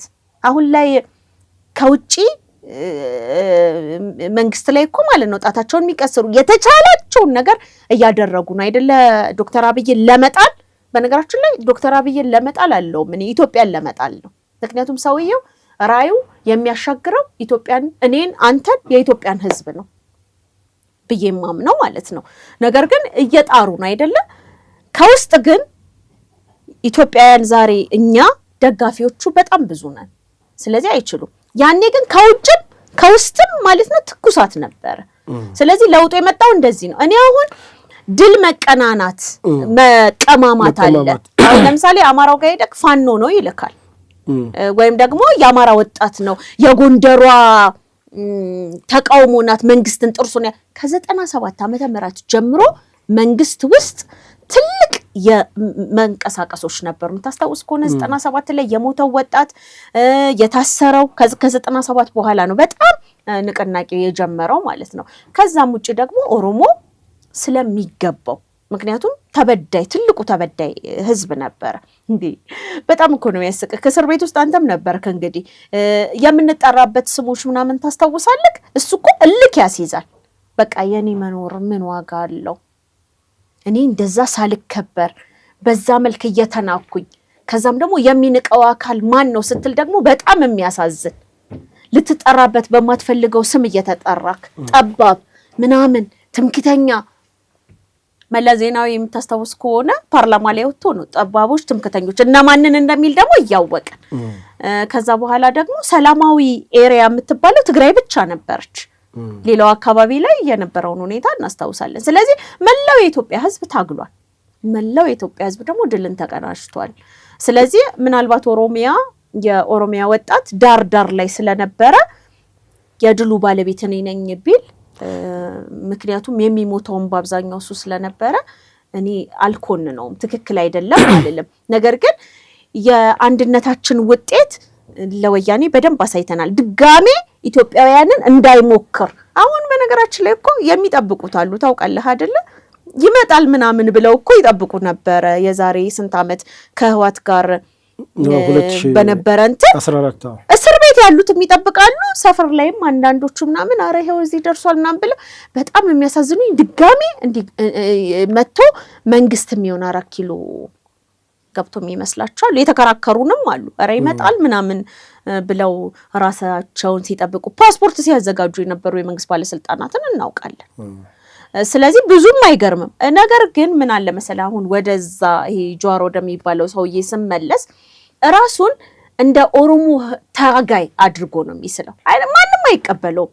ውሸታቸውን ነው እንጂ አሁን ጥላቻ፣ ቅናት አሳብዷቸው ከዶክተር አብይ ላይ በነገራችን ይቀኑበታል የኦሮሞ ፖለቲከኞች በጣም። እንደው አንቺ ሚዲያ ውስጥ ባለሽበት ሰዓት ኦኤንኤም እያለ እዚህ እየሰራችሁ እያለ ለማ ነበረ ለማን ይደግፉ ነበር ነው ለማ እንዲሆን ይፈልጉ ነበር። ምክንያቱም ምንድነው ጠቅላይ ሚኒስትር ለማ መገርሳ መሆን አለበት ብለው ያስቡ ነበር። ብሔርተኛ ነው ብለው ስለሚያስቡ ነው ለማ ብሔርተኛ ነው። ይሄ ደግሞ ጠቅላይ ሚኒስትር አብይ አህመድ ደግሞ በሁሉም ብሔረሰብ ዘንድ በሁሉም ህዝብ ዘንድ ተቀባይነት ነበር። ተቀባይነት የነበረው ለምንድን ነው? ልትፈርስ የነበረች ኢትዮጵያን አድኗል። ይኸው ተመልከት። ሁለተኛ ኦሮሞ ኦሮሞ ኦሮሞ ኦሮሞ ምናምን አይልም፣ ኢትዮጵያ ነው የሚለው። በነገራችን አያስማማንም ወይ? ቆይ አሁን እኮ እያሉ ያሉት ኢትዮጵያ እላያችን ላይ ተጭናለች፣ ሁሉንም የምትመስል ኢትዮጵያ እንገንባ ነበር አይደል ጥያቄው? ኢትዮጵያ ዛሬ ሁሉንም አትመስልም ወይ? እስቲ አዲስ አበባን ጎብኘት አድርገው። በጣም በአዲስ አበባ ውስጥ የሚከበሩ የተለያዩ ባህሎች አሉ። ኢሬቻን አሁን ብትወስድ ማን ነበረ አስበን እናውቀዋለን ወይ? አዲስ አበባ ላይ ኢሬቻን በዚህ መንገድ በቅርቡ ያው እናከብረዋለን ብለን አስበነው እናቅ ነበር ወይ? እንዴት ዶክተር አብይ አህመድ መጥቶ እኮ ነው ምንድነው አሸንድዬ ምናምን የሚባል ነገር በሚሊዮን ተፈቅዶ ሲከበር የነበረው። የተለያዩ እንትኖች አሉ። ፊቼ ጨምበላላ ምናምን ይከበራል። የሰማነው የብሔር ብሔረሰቦች ባህል እና እንደዚህ እንትናቸውን የሰማነው በዶክተር አብይ አይደለ ወይ? በወያኔ ጊዜ እንደዛ አይነት ነገር እንሰማለን ወይ? ቀልዳን ነበር ወይ? እሱን ማለት ነው ብንጠይቅ ራሱ እንደ ድሎት ወይም ደግሞ እንደ ምንድነው ብዬ ልንገርክ። በቃ መለስ በጣም ይስቅብን ነበር የሚመስለን ኢሬቻን እዚህ ላክብር ምናምን ብለህ ብትጠይቅ። ነገር ግን አሁን ለማን የሚፈልጉት ብሔርተኛ ስለሚመስላቸው ነው። አላቅም ምን እንደሚያስብ እኔ። ምክንያቱም እኔ አግኝቼው አዋርቼው አላውቅም። ስለማላውቀው ነገር ማውራት አይ ኖ እዛ ጋር ሲወራ በቃ ለማ መገርሳና አሁን ራሱ ማለት ነው ከጩልሌ ምናምን እያለ ከጠቅላይ ሚኒስትሩ ጋር መጀመሪያ ምን አለ? ሲስተሙን እኛንን ይዘረጋ ነው ይሄንን ሲስተም ብሏል እኮ አይደል? ከመንግስት ጋር አብረን እኛንን ላይ እንደዛ ብሎ ብሏል አይደለም? ከዛ በኋላ በመንቀስበት አላቀም ተቀይሮ አጌንስት ነው የሆነው ከመንግስት ጋር ከዶክተር አብይ ጋር ማለት እንደውም እኮ ሄዶ ሰላማዊ ሰልፍ መጥራት ምናምን ጀመረ። ተከበብኩኝ፣ ተገደልኩኝ፣ እንደዚህ ሆንኩኝ ምናምን ማለት ጀመረ አይደለም? በዛን ጊዜ እኮ ማለት ነው ለማን እንጠብቀዋለን ብሏል። እንጠብቀዋለን ይመጣል አይነት ነገር ማለት ነው ብሎ ተናግሮ ነው። የቄሮ ትግል መሪ ማን ነው ብለሽ ታምናለሽ? እኔ ጀዋር መርቶታል ብዬ አላምንም። የቄሮ መሪ ነኝ አባ ቄሮ ነኝ ምናምን ይላል። በጣም ብዙ ቄሮ እንደሚጠላው ነው ማቀው። በእውነት ነው ምልክ። እኔ አሁን ምናልባት በቃ ከጀዋር ጋር ምናምን አብሬ ስለማልሰራ ወደ መንግስት ተቀይሬ ምናምን እያጣጣልኩት አይደለም። የሚችለው ነገር ሊኖር ይችላል። ነገር ግን ቄሮን ይኸውልህ ምን ያደርግ ነበር? እሱ እኮ ስራው የሱ ስራና የኔ ስራ የሱ ስራና የአንድ አክቲቪስት ስራ ተመሳሳይ እኮ ነው። ከዚህ መረጃ አክሰስ አለው። ከኔ ይወስዳል፣ ከአብዲሳ ይወስዳል፣ ከገመዳ ይወስዳል፣ ከዮነ ሰው ከሙስጠፋ ከመሐመድ ምናምን ይወስዳል፣ ፖስት ያደርጋል። የተለየ የሰራው ስራ ልትነግረኝ የምትችለው ነገር ካለ የቄሮ መሪ ነው ልበል። እንደውም እዚህ ሀገር ውስጥ ያሉ ሰዎች እኮ ስብሰባዎች ሪስክ ወስደው እየቀዱ ፎቶ እያነሱ ዝግ ስብሰባዎችን ይሰጡና ይለጥፏል ነበር። ስለዚህ የትኛው ነው የበለጠ መንግስትን በሰዓቱ የነበረውን ስራ ሲያዳክም የነበረው? ፖስት ያደረገው የለጠፈው ብዙ ሰዎች ጋር እንዲደርስ ነው አይደል? እኛውን ላይክ ሼር የምናደርገው ውስጥ ሆኖ ግን ሞባይል መያዝ አይቻልም እየተባለ ውስጥ ሆኖ መረጃዎችን ሲያወጣ የነበረው የበለጠ ስራ ሰርቷል ብለህ አታስብም? ራስህን ልጠይቅህ። የትኛው አሁን እኛ ነን ሪስክ የምንወስደው ወይንስ ደግሞ ሀቅና ሳቅን ላይ ውጭ ሀገር ሄደው ውጭ ሀገር ተቀምጠው የሚተነትኑት ናቸው? እኔ እናንተ ነን አሁን ኃላፊነት የምንወስደው። እዚች ጋር ድፍት ቢያደርገን 4 ኪሎ ላይ እኛ ነን ኃላፊነት ወስደን ራሳችንን ሰተን እየሰራን ያለ ነው። ምንጊዜም ለውጥ የሚመጣው ሀገር ውስጥ ባለው ነው። ምናልባት ያ የጀርባ ኃይል ሊሆን ይችላል። በነገራችን ላይ እያሳነስኩት አይደለም የነበረውን፣ ዛሬም እያሳነስኩት አይደለም የውጭውን ድጋፍ ኃይል ጉልበት ይሆናል። ነገር ግን ህይወት የሰጠ አይበልጥም። ብዙዎች እኮ ብዙ ነገር ደርሶባቸዋል አይደል? ምናልባት ጀዋር መታሰሩ ከታሰረ በኋላ ባህሪውን ያሻሽላል የሚል ግምት ነበረኝ። ከዛም ጀዋር ከእስር ቤት ከወጣ በኋላ መንግስቱ የኛ ነው ብሏል። መንግስቱ የኛ ነው፣ አትቃወሙ፣ ኃላፊነት ወስደን በእኛ ስም የተቋቋመ መንግስት ስለሆነ ኃላፊነት ወስደን ይህንን ስርዓት ማስቀጠል አለብን ብሎ ነበር። ነገር ግን ሲያየው ምንም አላዋጣም። ቢያይ ቢቃኝ ወዲህ ቢያይ ወዲያ ቢያይ መንግስት ሊሰጠው የሚችለው ስልጣን የለም። በነገራችን ላይ ከዛ በኋላ ነው አልጸጸትም መጽሐፍ እንዲሸጠለት ተመልሶ ተቃዋሚ የሆነው እንጂ የሚቃወምበት መሰረታዊ ጉዳይ ያለው ብዬ አላስብም። የኦሮሞ ጥያቄ ከሆነ ከግማሽ በላይ የኦሮሞ ህዝብ ጥያቄ ተመልሷል። አሁን የኦሮሞ ህዝብ ጥያቄ የሰላም ጥያቄ እስኪ ወደሱ ልውሰድሽ። እንግዲህ እንዲሁ ጸጋይ አሁንም ካነሱት ላይ ኦሮሚያ ክልል በተለይ ከምርጫው ጋር ያይዘው ነው የጦርነት ድባብ ያለበትና ግጭት ባለበት ሁኔታ የተረጋጋ ምርጫ ማድረግ አይቻልም። እንዲሁም ኢኮኖሚው አንጻርም ያነሱት ነገር አለ። ይሄን እንደው እንዴት ታይዋለሽ? ኦሮሚያ ክልል ላይ ምርጫ ይደረጋል ብለሽ ታምኛለሽ ወይ? ባንቺ እይታ እንዴት? ለምን ኦሮሚያ ክልል ካልተደረገ ምርጫ የት ሊደረግ ነው? ምን ማለት ነው? መንግስት ስለሚመረጥ ለምሳሌ ሽመልስ አብዲ እኔ ስለምወዳቸው ነው አንተ ምናምን የምለው። የሆነ የምትወደውን ሰው አንቱ የሆነ ነገር ምናምን ማለት የራሴ ናቸው ብዬ ስለማስብ ነው። ለዚህ ይቅርታ ጠይቃለሁ አንቱ ምናምን ማለት ስላልቻልኩኝ እና ሽመልስ በጣም ለኦሮሞ ህዝብ የተሰጠ ስጦታ ነው። እኔ ነኝ ያልኩት፣ ወጣቱም እንደዛ ይላል ብዬ አስባለሁ። ምክንያቱም ዛሬ ላይ በኦሮሚያ ክልል የሚሰሩ አዳሪ ትምህርት ቤቶችን ብታይ፣ የሸገር ሲቲ እኛን ላይ ችግሮች ቢደርሱ ሸገር ሲቲ የሚሰሩ ፕሮጀክቶችን ብታይ፣ የሚሰሩ ሆስፒታሎችን ብታይ፣ ከዛም ውጪ እየወጡ ያሉ የተለያዩ አይነት በዛ ውስጥ የስንዴ በባሌ አካባቢ ስንዴ ኤክስፖርት አደረግን ስንል እኮ ኦሮሚያ ውስጥ የተመረተ ስንዴ ነው። ከየትም እኮ የመጣ አይደለም። ይሄ ደግሞ የመንግስት ውጤት ነው፣ የስራ ውጤት ነው። ስለዚህ በኦሮሚያ ውስጥ ምርጫ ይደረጋል፣ ብልጽግና ያሸንፋል ብለሽ ታምኛለሽ? በዳዲና ያሸንፋል ብዬ ከማመንም ውጪ ያሸንፋል በእርግጠኝነት። አጭበርብሮ ምናምን አይደለም ያሸንፈው፣ ድጋፍ አለው፣ ሰፊ ድጋፍ አለው። ምክንያቱም በኦሮሚያ ውስጥ የሚንቀሳቀሰው ኦነግ ነው። እኔ የኦነግ ተቃዋሚ አይደለሁም ወይም ደግሞ እንትን አይደለሁም፣ ግን እንትን አይልም፣ አያሸንፍም። የማያሸንፍበት ምክንያት አንደኛ ጥርጣሬ ያለው ህዝቡ ጥርጣሬ ያለው፣ ምክንያቱም ጫካ ካሉት ጋር ግንኙነት አላቸው ብሎ ያስባል የኦሮሞ ህዝብ። እኔ የኦሮሞ ህዝብ ተወካይ አይደለሁም፣ ነገር ግን የሚሰማውን ስሜት ነው የምነግርህ። እንደ ጋዜጠኛ ዞር ብዬም ስላየው ግንኙነት አላቸው ብሎ ያስባል ነው እያልኩክ ያለው። አይ ከዚህ በፊት አንድ ጓደኛዬ እንደውም ነው ቦዳውድን ቀጥተኛ ግንኙነት አላቸው ሊል ይችላል። ምክንያቱም ትጠራጠራለህ እኮ ማለት እንደዛ አይነት እንትን ስላለው ይፈራል። ከዛም በተጨማሪ ደግሞ ዛሬ መንግስት እየሰራለት ስለሆነ ወጣቱ በጣም ባደረጃጀት ባለፈው ይቅርታና የነቀምትን አይተሽዋል? የነቀምትን እንቅስቃሴ ነቀምቲና ደምቢዶሎ ወለጋ ማለት ነው።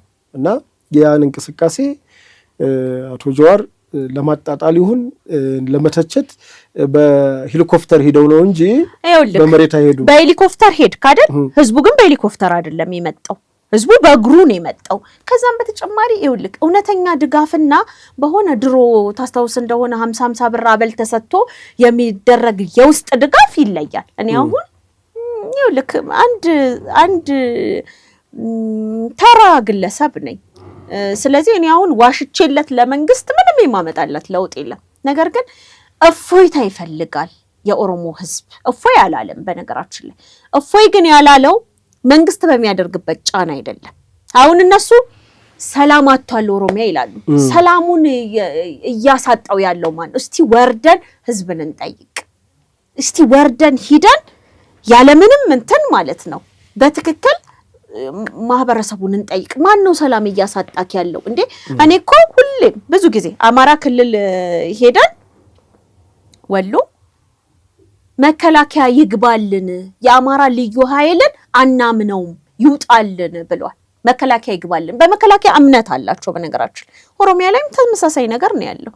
እንዴ እንትን ተሰርቷል እኮ ምንድነው ኢንቨስቲጌት እንትን ማድረግ እኮ ትችላለህ እኮ ህዝቡን መጠየቅ እኮ ትችላለህ። ህዝቡ ስለሚፈራ ነው። ለምን ብትል መከላከያ ሲወጣ የሚደርስበት ጥቃት ቀላል አይደለም። ስለዚህ እኔም እኮ ፈራለሁ በነገራችን ላይ። እኔ ማለት እነሱ ጋር አሁን ብሆን ልክ መከላከያ እንደዚህ ደቅኖ ምናምን እኔ መጠበቅ አይችልም። ስለዚህ እርግጠኛ መሆን ይፈልጋል በዛ ጸጋዬ አውስትራሊያ ሆኖ እንደሚያወራው አይደለም። ህዝቡ ያለበት ነገር ሰላሙን የሚያሳጣው ራሱ እሱ የሚያወራው ነገር ነው። ሰውን ሰላሙን እያሳጣው ያለው ከዛ ውጪ ስለ ኢኮኖሚ ያወራል። ለምሳሌ ጸጋዬ ኢኮኖሚ እንዲሁ እንደውም የኢትዮጵያ ኢኮኖሚ እኮ እነሱ እንደሚሰሩ ስራ አልተናጋም እኮ።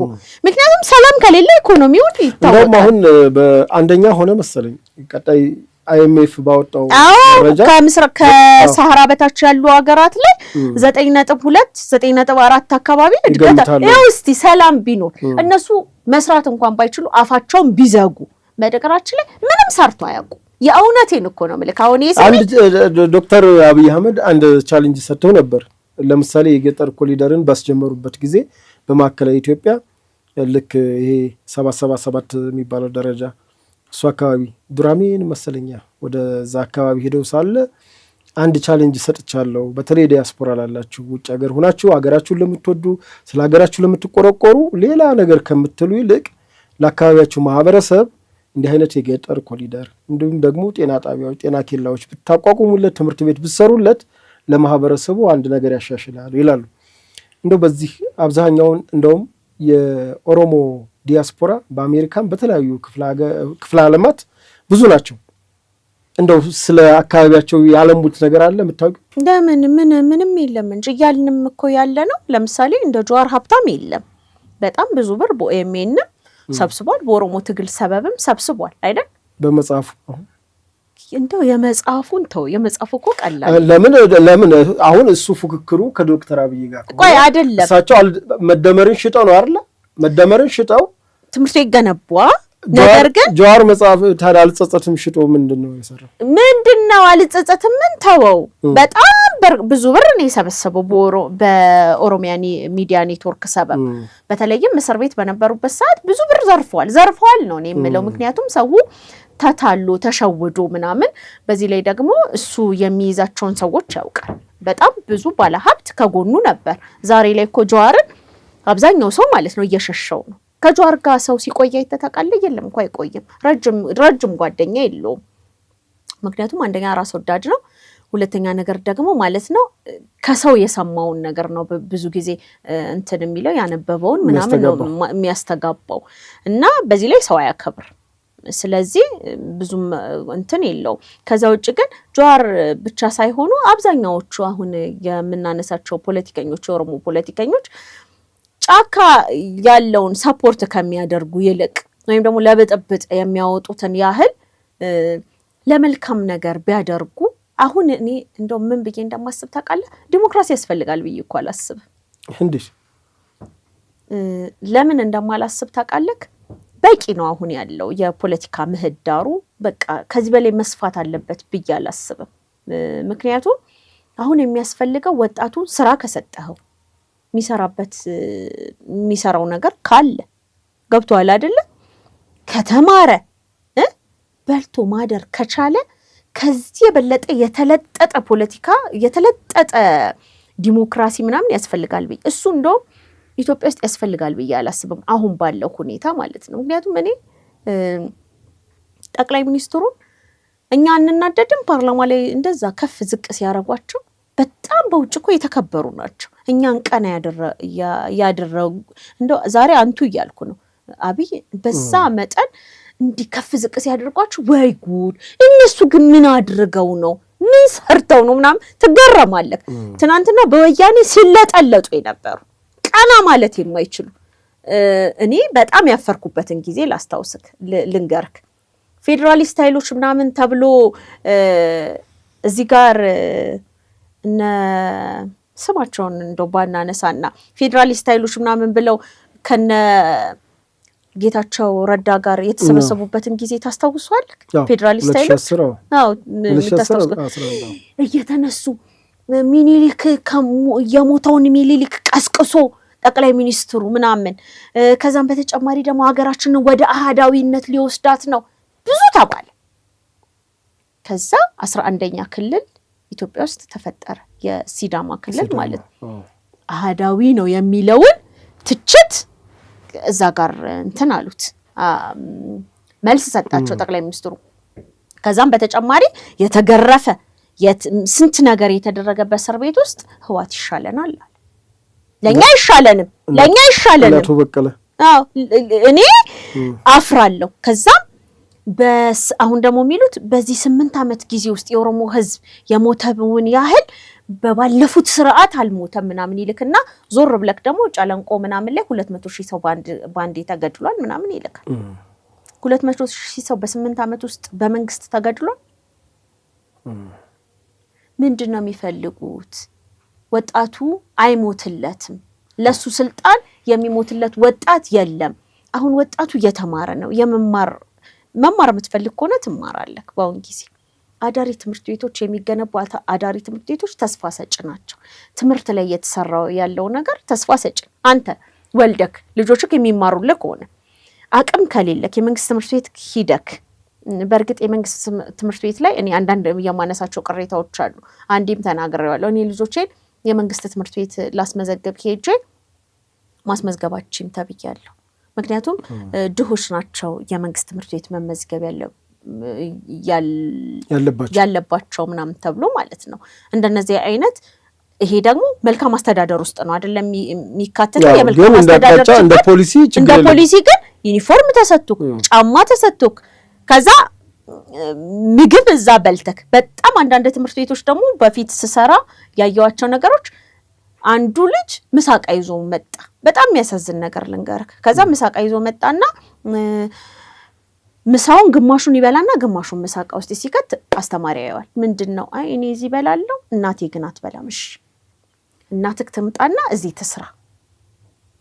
አየክ፣ የሆነ ስስ ብልታችንን ወይም ደግሞ ስስ ጎናችንን መንግስት የሚያይልን የሚበላንን ቦታ የሚያክልን ከሆነ እኛ ምንድነው የምንፈልገው? ዲሞክራሲ ማለት ምን? ቀድሞ በልቶ ማደር አይቀድምም ወይ? አሁን ይሄ ዲሞክራሲ የለም ተነስና ሙት ምናምን። ላንቺ ዳቦ ይቀድማል ዲሞክራሲ?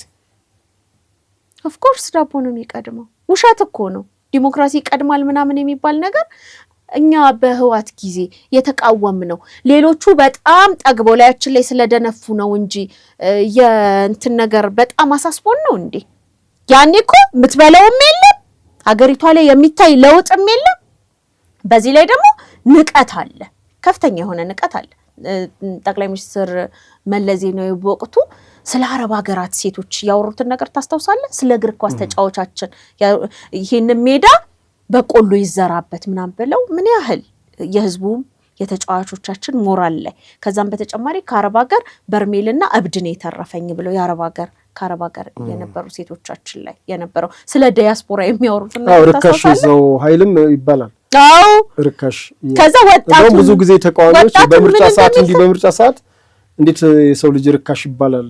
ቢያንስ ቃላቱን ሌላ መጠቀም አሁን እኮ ሀገራችን ላይ ማለት ነው አልታየንም። እኛ ያው ሲያልፍ የማመስገን አባዜ ስላለብንና የማድነቅ ችሎታ ብዙ የሚለን አናደንቅም እኮ። እኔ አድንቁላለሁ እኔን አይወክልም። አናደንቅም ብዙ በቃ ማጆሪቲው አይደለም የሚታየው አያደንቅም እንጂ የህዝብ እኮ መንግስት ማድነቅ እኮ በነገራችን ላይ ጤነኝነት ነው። በጣም ራስን ማድነቅ። አሁን እኔ የምችለውን ነገር ተነስቼ እችላለሁ ጉሯን ጀመርሽ ምናምን ይባላል። እሱ ባህላችን አይደለም። ሰበር ትያለሽ። ማለት የምችለውን ነገር የሆነ ቦታ ራሱ ሄደክ የምችለውን ነገር ነው ትችላለህ እንዴ ምናምን ስትባል አይ እሞክራለሁ። ለምን እችላለሁ የማይለው ሰው የሚችለውን ነገር እችላለሁ ይችላሉ። አሁን እንችላለን እየቻልንም። ቆይ አንተ ወያኔን በጀግንነት አሸንፈናል። አላሸነፍንም። ጀግኖች ነን። አልቆሰልንም። ውስጣችን ብዙ ነገር አለ። እኔ አሁን ያጣቸው ብዙ ነገሮች አሉ በነገራችን ላይ እስር ቤት በመግባቴ ማለት ነው። ስለዚህ እኔ አሁን ጀግና ነኝ። ማንም አይበለኝ ከፈለገ። ለራሴ ግን ለራሴ ጀግና ነኝ። አሁን ይሄን ያሉብኝን ችግሮች ተቋቁሜ መኖር መቻሌ ትዕግስት ማድረጌ አፌን ተነስቼ እንደ ሌሎች እንደሚከፍቱት ሶሻል ሚዲያ ዛሬ ሁሉም ባለ ሚዲያ እንደሚከፍቱት ባለ መክፈቴ በጣም ራሴን የማደንቅባቸው ብዙ ነገሮች አሉ። ጠቅላይ ሚኒስትሩን ደግሞ ያነሱትን ጉዳይ ሐሳብ እስቲ ትልቅ ሐሳብ ይሄ የተገደበውን የህዳሴ ግድብ አዲስ አበባችንን አይተን ከዛ ደግሞ የማይደፈረውን የባህር በር ተቆልፎብን አንኖርም አይደል? ይሄ ሁላችንም አሁን እያደረግን ያለው ማን ወሰነው? የተከተልናቸው ማን ወሰነው? የሆነ ልብክና ያሞቀው ሰውየውን እሺ የፈለገ ብጠለው እንግዲህ እነሱ የሚሉት ነገር ሲያጡ እኔ ሁሌ የምምላቸው ነገሮች ምን መሰለህ? ጓደኞች አሉኝ በነገራችን ላይ ማለት ጓደኞች አልላቸውም ግን የሚጽፉልኝ ሰዎች አሉ። አሁን አንቺ እንደዚህ አይነት ችግሮች እያሉ እንዴ ያው በመልክ እንዳይመጡ በጣም ያምራል። ጠቅላይ ሚኒስትራችን በጣም ቆንጆ ነው። የእውነት ወንድ ነው። መከላከያ ነበረ። የወንድነት ልኩን ደግሞ መከላከያ ሆኖ አሳይቷቸዋል። ማንም እኮ ማለት ነው እንዴት ቱርክ ሽጉጥ እንዴት እንደሚተኮስ የማያውቁላ ነው እንግዲህ ጀግንነትን በዛ ከተለካ በመልክም ከሆነ በስራም ከሆነ ጠቅላይ ሚኒስትሩ ጠዋት ከእንቅልፍ ካይልክን እያሸክ ምናምን ስትነሳ የሆነ ነገር አስመርቆ ነው አይደል የምናገኘው? እውነት እንናገር ከ4 ሰዓት በፊት እኮ እኔ አንዳንዴ በነገራችን ላይ ክብርት ከንቲባችን የሴት ቁንጮ ታውቃለህ? ከመጣችበት መንገድ እስቲ እንነሳ። መምህርት ነበረች። ታድሎ በሷ የተማረ ሰው ታድሎ በነገራችን ላይ ምን ያህል ስታነጻቸው እንደነበረ ይሰማኛል። ከዛም በተጨማሪ የአዳማ ከንቲባ ነበረች። በጣም ለውጥ የተገኘበት በነገራችን ላይ ቅድም ያነሳነው ሰውዬ ጸጋዬ አራርሳ የሚባለው ስለሷ በጣም ጥሩ ነገር አንድ ጊዜ አውርቷል። የምትችል ሴት ናት። ከዛም በተጨማሪ እኮ ደግሞ ሴት ናት ከንቲባ መሆን የለባትም የሚሉ ድምጾች ነበሩ። ከኢንጂነር ታከለ ኡማ አይደለ እንትን የነበረችው እኔ እንጃ እንደሱ የምትሰራ አይመስለንም ምናምን ሲሉ ነበር። ነገር ግን እንደ ከሳሽ ታውቃለህ? የእውነት ምክንያቱም እኔ አንዳንድ ጊዜ የልጆች እናት ነኝ አይደለ? እኔ ከእንቅልፌ ስነሳ እንትን ፓርክን ሄዳ ጎብኝታ ምናምን አስመርቃ ወይም ደግሞ የሆነ ሰው ያዛውንቶችን ቤት እያፈረሰች ነው ያለች። አሁን ያለ ማድነቅ በሽታ የለብንም ታዲያኛ? ማድነቅ የሚያመን ወይም ደግሞ የምንነጥቃ የሚወሰን ነገር ነው። እዚያ የጅል ጠይቅሽ አዲስ አበባ እንዴት እያይሻል ነው? በጣም እኔ አዲስ አበባ ተወልጄ ነው ያደግኩት። ያው ከምኖርበት የተወለድኩት ኮልፌ አካባቢ ነው፣ አጣዳተራ አካባቢ እና 4 ኪሎ ይኸውልህ የአዲስ አበባ ልጅ እኮ በነገራችን ላይ ለውጡን ያደንቃል።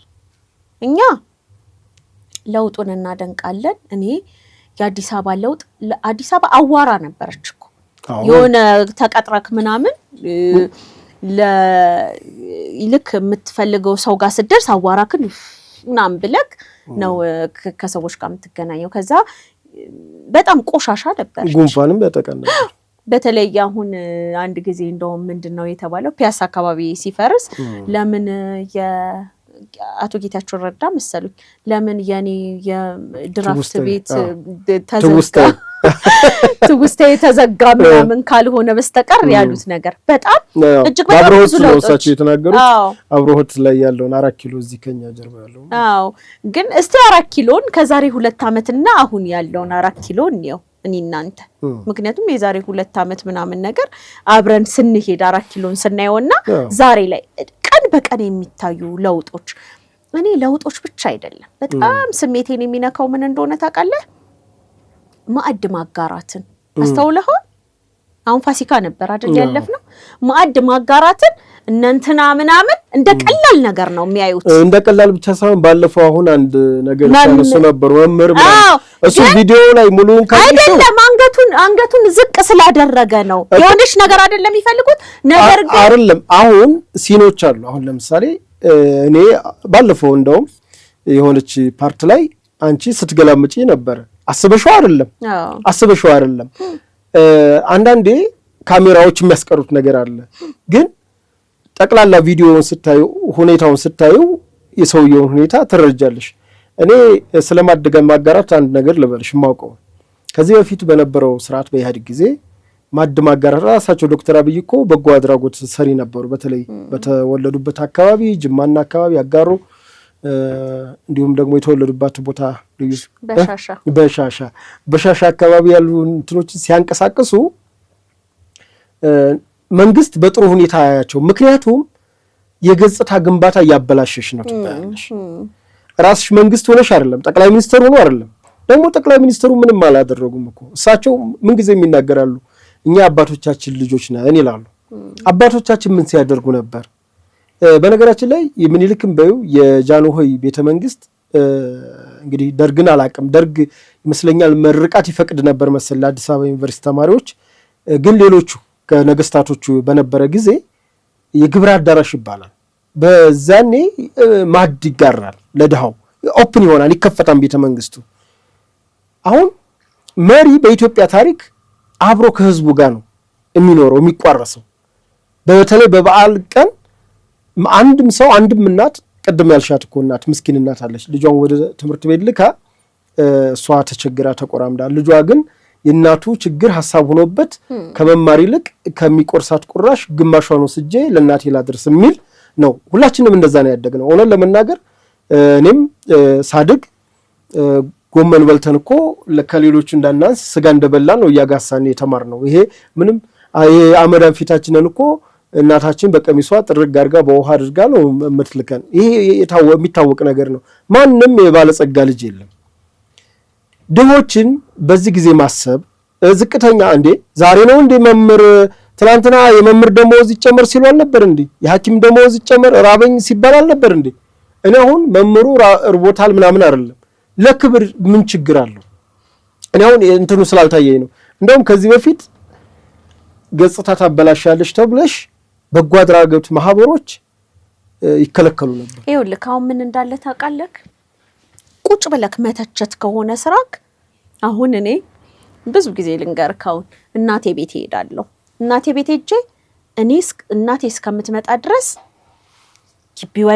ግቢው ላይ ውሃ ምናምን አይታይም ማለት የተደፋፋ ውሃ እናቴ በጣም ጠንቃቃ ናትና ልክ ስትመጣ ከውጪ እኔን አስቀምጣኝ ነው አይደል የምትሄደው እናቴ ቤት ሲሄድ 2 ቀን 3 ቀን ቆያለሁ ውሃ አልተደፋፋም ጎሽ ዛሬ ሂሪያን ያለችው ይሄው ምንም ውሃ አልተደፋፋም ምናምን ትላለች እህቴ ታናሽ እህቴ ስትኖር ውሃ ተደፍቶ የሆነ ነገር ተደርጎ ምናምን ነው የምታገኘው ይሄው ያቺ ልጅ ናት የመጣችው ውሃይም ተደፍቷል ምንም ሰው ስራ ሲሰራላት ብዙ ደስተኛ አይደለችም እናቴ በጣም ባለሙያ ናት ከዛ እሷ እኮ ቁጭ ብላ ስለምትውል ነው የሚደፋው ውሃ የሌለው ግቢው የቆሸሸ የሌለው እቃሽን የተቀመጠበት የምታገኙ እሷ ስራ ስለማትወድ ነው ገብቷል አይደል አሁን የሚሰራ ሰው ያበላሻል እና ጆር ምንም የሚያበላሹት ነገር የለም አንገቱን እንዲያለም ሰው የሚረዱት የለም ቀን ያለም የሚረዱት የለም ህፃን የሚረዱት የለም ምንም አይነት ያቋቋሙት ማዕከል የለም ኮሜንት ልትሰጥበት የምትችለው ነገር የለም ምንም አልሰሩማ ምንም ስላልሰሩ አሁን ግን ጠቅላይ ሚኒስትሩ እንደው አንዳንዴ ሲሰጥክ መስጠት ነው በነገራችን ላይ የሚያረካው ኖሮን ምን ሰጥ ያድርገን በእውነት ነው ምልክ መስጠት ነው የሚያረካው እንጂ በርግጥ ስትቀበል እሺ ሰውየው በቃ አይ ወይ ደግሞ ምናልባት ይሄ ጠቅላይ ሚኒስትር እኮ እንደው ምን አይነት ይተማመን ምን እያሰቡ እንደሆነ ሊል ይችላል። ወይም ደግሞ እንደዚህ ያለበት ወይ ካሜራም እንዳያዩ ይሁን ነገር ግን ተሰጥቶታል አይደለም ይሁን እኮ ነው ምልክ ግን ተሰጥቶታል። ያን ቀን ልጆቹን የሚያስደስትበት ልጆቹ የሚበሉት ነገር ለበዓል ከጎረቤት እንዳይሸታቸው የሆነ ነገር ተደርጎለታል። ለምን አያደርግም ጀዋር መሐመድ? ማን ከለከለው? እኔ በነገራችን ላይ ሐናን እጅግ በጣም የምንወዳት እጅግ በጣም የምናከብራት ታላቅ ሴት አለች። የባቡል ኸይር ሐናን አይደል? አዎ አዎ። በድብቅ ብዙ ነገር ታደርግልናለች። በነገራችን ላይ አታደርግም? አውቃለሁ። በጣም ብዙ አርቲስቶች ይሄዳሉ እዛ እኛንም ጭምር እኔን ጭምር ሐናን የሆነ ነገር ሲቸግርክ ልትደውልላት የምትችል ታላቅ ሴት ናት። በጣም እሷ ስትነግረን በወያኔ ጊዜ ከአቤ ጋር ሄደን የምታስታውስኮ ስትረዳ ሙሉ አይሱዚ ምግብ ተደፍቶባት እስር ቤት ገብታለች። ገጽታ ለማበላሸት የተራበ ሰው አለ ብለሽ ለማውራት ይሄን ከአረብ ሀገር ጋር ግንኙነት አለሽ ምናምን ተብላ ማለት ነው። ዛሬ ላይ 5000 ሰው 5800 ከ5000 ሰው በላይ 5800 ሰው ምገባ ታደርጋለች በቀን እና የምታስታውስ ከሆነ ከዛ አንድ አይሱዙ ምግብ ለሰዎች ለተቸገሩ ሰዎች ልትሰጣ ስትል ተደፍቶባት እሷ እስር ቤት ገብታለች። ገጽታ ማበላሸት ነው ተብላ በወያኔ ሰዓት ማለት። አሁን ግን ከ5000 ሰው በላይ 5800 ሰው በቀን የሚመገብ ከዛ ውጪ ደግሞ አስቤዛ የሚወስድ ደግሞ አለ። በነገራችን ላይ አስቤዛ የሚወስድ ሲባል ትናንትና አርቲስቶች የነበሩ ትናንትና ታዋቂ ሰዎች የነበሩ መምህራን የተለያዩ አይነት ማህበረሰቦች ከሷ ጋር የሚረዱ አሉ ማለት ነው። ዛሬ ስትነግረን የምታስታውስ ከሆነ አንተም ነበር ካቤም ነበረ የምታስታውስ ከሆነ በነጻነት እሷ ምክንያቱም አላማቸውም አግኝተዋታል መሰለኝ። አዎ ጠቅላይ ሚኒስትሩ መጥቶ እንግዲህ ጠቅላይ ሚኒስትሩ ሌላ የሚያደርገው ነገር ምንድነው? ክብርት አዳነችንም ጨምሮ ምንድነው የሚያደርጉት? እንደነዚህ አይነት በጎ አድራጎቶችን የመጎብኘት የመርዳት ቦታ የመስጠት ምክንያቱም መንግስትን ማገዝ ነው። ዶክተር 5000 ሰው አሁን አንተ በቀን መመገብ ከዚህ ባጽፈው ቤት ቢሰለፉ ብለሽ አስቢ። ጎዳና ላይ ዛሬ እነዚህ ኢኮኖሚው ተመታ የሚሉት ኢኮኖሚው ሞተ ኢኮኖሚው ደቀቀ የሚሉ ሰዎች እኮ ማለት ነው $100 እኮ አይልኩ። ከዛ መንግስትን ማገዝ ነው ጎዳና ላይ የሚወጡት። በዚህ ላይ ስራ የሚያስይዟቸው ሰዎች አሉ። ስለዚህ አሁን መቅዶኒያ ቢበተን መቅዶኒያ የለም ብንል በርደኑን አስበዋል። በጣም ትልቅ ግን ፈርዘር ሄደው እነዚህን እስከ ማገዝ ድረስ የሚደርስ ጠቅላይ ሚኒስትር ነው። ምንም እንትን አይለውም። የሚገነባው ገጽታ የለም የሚገነባው ሀገር እንጂ ማለት በውሸት ገጽታ መገንባት የለም። እዚህ ድረስ ስራዎች ይሰራሉ ማለት ነው። ትምህርት ቤት ላይ የአዲስ አበባ አስተዳደር የሚመግበው ትምህርት ቤት ላይ ምገባ ቢያውቁ እኛ እኮ ትናንትና ትምህርት ቤት ውስጥ የሚወድቁ ተማሪዎች ነበር ያሉ አውቃለሁ እኔም አውቃቸዋለሁ እንታገል ነበር። አዎ እና የሚወድቁ አሉ። ደብተር ምናምን ልክ እንትን ስትል አይ ቲቸር ደብተር ያልቆብኝ ዛሬ መንግስት ደብተር ይሰጣል። የሚገርም ደብተር ነው የሚሰጠው። ዩኒፎርሙ ከውጭ የምገዛውና መንግስት የሚሰጠው ዩኒፎርም ሲያምር፣ በዚህ ላይ ደግሞ ኳሊቲ ነው ዩኒፎርሞቹ አንድ አይነት መሆናቸው። በነገራችን ላይ እኔ ብዙ ነገር እኮ ማለት እናድንቅ ካልን ጊዜ አይበቃንም። እና አዲስ አበባ ላይ ቀደም የጠየከኝ ለውጦች አዋራው ምናምን ብቻ እኮ አይደለም። በነገራችን ላይ ሰዎች ዛሬ ቤት እውነተኛ ቤት ውስጥ እየኖሩ ነው። አናቅም እንደ ቀበሌ ቤት ለስንት ነው 4 ሽንት ቤት እንደዚህ ይሰራና ከስር ያለው ምናምን ከዛ ለስንት ነው የሚጠቀም የነበረው በሽታ። በነገራችን ላይ አሁን በቅርብ ወልጄ ነበር። እኔ በርግጥ የመንግስት ወልጄ አስተውቂልሽ የመንግስት ሆስፒታል ውስጥ ባጋጣሚ ባልወልድም ይሄ ለወላዶች የሚደረግ በነፃ እኮ ነው ታውቃለህ። ከሄደክ ካርድ አውጥተክ እስከ መጨረሻው ፕሮሰስ ድረስ በነፃ ነው የምትታከሙ። ምንም አይነት እንትን ክፍያ የለም። አሁን እኮ ነው የመጣው። ከዛ የጤና መድን የሚባል ነገር አሁን ይመጣል። የጤና መድን አንድ ጊዜ ታወጣለክ።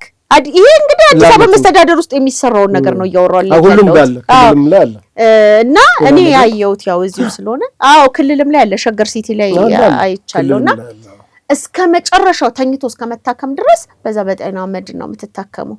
አይ ትልቅ ነገር ነው። እስኪ እንደው የመጨረሻ ጥያቄ ላድርግልሽ። አሁንም እዚሁ ከሚዲያ ጋር በተያያዘ ምን ይላሉ? በተለይ ይሄ 7ኛው ምርጫ አንዱ ከማይካሄድባቸው እውነቶች ብለው በእነሱ ግምገማ ግጭቶች፣ ጦርነቶች አሉ በኦሮሚያ ክልል አካባቢ ይላሉ። ከእንደገና ደግሞ ሚዲያዎችን በተመለከተ ከሚዲያ ነጻነት አኳያ እየተሰጠ እኮ ያለው ኦቢኤስ እንደገና ደግሞ ኢቲቪ እና ፋና ላይ ነው። እኒህ ደግሞ ሚዲያዎች የመንግስት ሚዲያዎች ናቸው። የመንግስት ሚዲያ ደግሞ ይታወቃል ለማን ነጻነት እንደሚሰጥ ነው ያሉትና እንደው የዘንድሮውን የ7ኛውን አገራዊ አቀፍ ምርጫ ቅስቀሳና የሚዲያ ነጻነትን እንዳንድ የሚዲያ ሰው እንዴት አየሽው? ይኸውልህ በመጀመሪያ ደረጃ ምርጫ ቦርድ ማንሳት ግድ ይላል። እንግዲህ ስለ ምርጫ ካወራን ምርጫ ቦርድ ነፃ የሆነው ብርቱካን ሚደቅሳ የምትባል ትልቋ ዋርካዋ ሴት ምርጫ ቦርድን ከያዘችበት ጊዜ አንስቶ የፖለቲካ ፓርቲዎች፣ ተቃዋሚ የፖለቲካ ፓርቲዎች መንግስት ተፎካካሪ ብሏቸዋል። እኔ ተቃዋሚ ነው የምላቸው ይመሰክራሉ። ምርጫ ቦርድ ነፃና ፍትሃዊ እንደሆነ ማለት ነው ሊያምኑ ይገባል። 46 ሚሊዮን ህዝብ ለምርጫ ተመዝግቧል። ዛሬ የወጣ መረጃ ነው። ከዛ በላይ ነው የሚለው 46 ሚሊዮን ማለት ቀላል አይደለም። ሪከርድ ነው። እኔ የማውቀው 31 ነው። 46 ሚሊዮን ደርሷል። የምርጫ ቦርድ በየጊዜው እየገባ የሚሰጠውን መግለጫና የሚሰጠውን ማስጠንቀቂያ እያየክ ነው። መንግስትን እኮ ነው የሚያስጠነቅቀው። ትንሽ ነገር በሰማ ቁጥር ግን እስቲ እናስብ። ኢማጂን በመለስ ዜናዊ ጊዜ ቢሆን በመለስ ዜናዊ ጊዜ የነበረ ምርጫ ነው እንዴ? የጨበራ ተስካር የመሰለ የውሸት ምርጫ 99% እንደዛ ህዝብ እስር ቤት ሆኖ ፖለቲከኛ እስር ቤት ሆኖ ሰው እያለቀሰ አዲስ አበባ አዋራ ሆና 100% ኢህአዴግ ነበረ የሚያሸንፈው። ከዛስ በተጨማሪ ታስታውስ እንደሆነ የሚሰጠው ደቂቃ ይሄና ልደቱ ምናምን የነበሩ ጊዜ 4 ደቂቃ ለተቃዋሚው ይከፋፈለዋል። ከዛ መላሽ ነው የሚሆነው። ሙሉን ሐሳብ ሙሉን ነገር የሚይዘው ኢህአዴግ ነበረ። ዛሬ ግን ኮምፒቲሽን ነው ማለት አንዱ አንተውን ብልጽግና ብትሆን እኔ ኢህአፓ ያድርገኝ ብሆን እንደው ያው ወይም ደግሞ ነፃነት ለእኩልነት ወይም ኢዜማ ይሻለኛል ብሆን ጥያቄና መልስ ነው የሚያደርገው። ብልጽግና ይጠይቃል ተፎካካሪዎች ብልጽግናን ይጠይቃሉ። ከዛም በተጨማሪ እጅግ በጣም ነው ማደንቀው ጋዜጠኛው የሚጠይቀው እንደውም በጣም ተጽዕኖ እናደዳለሁ። መንግስት ላይ ተጽዕኖ ያደረገ የፋናው ነው አንዱ የፋና ነው። እሱን ነው ኢቲቪ አለ።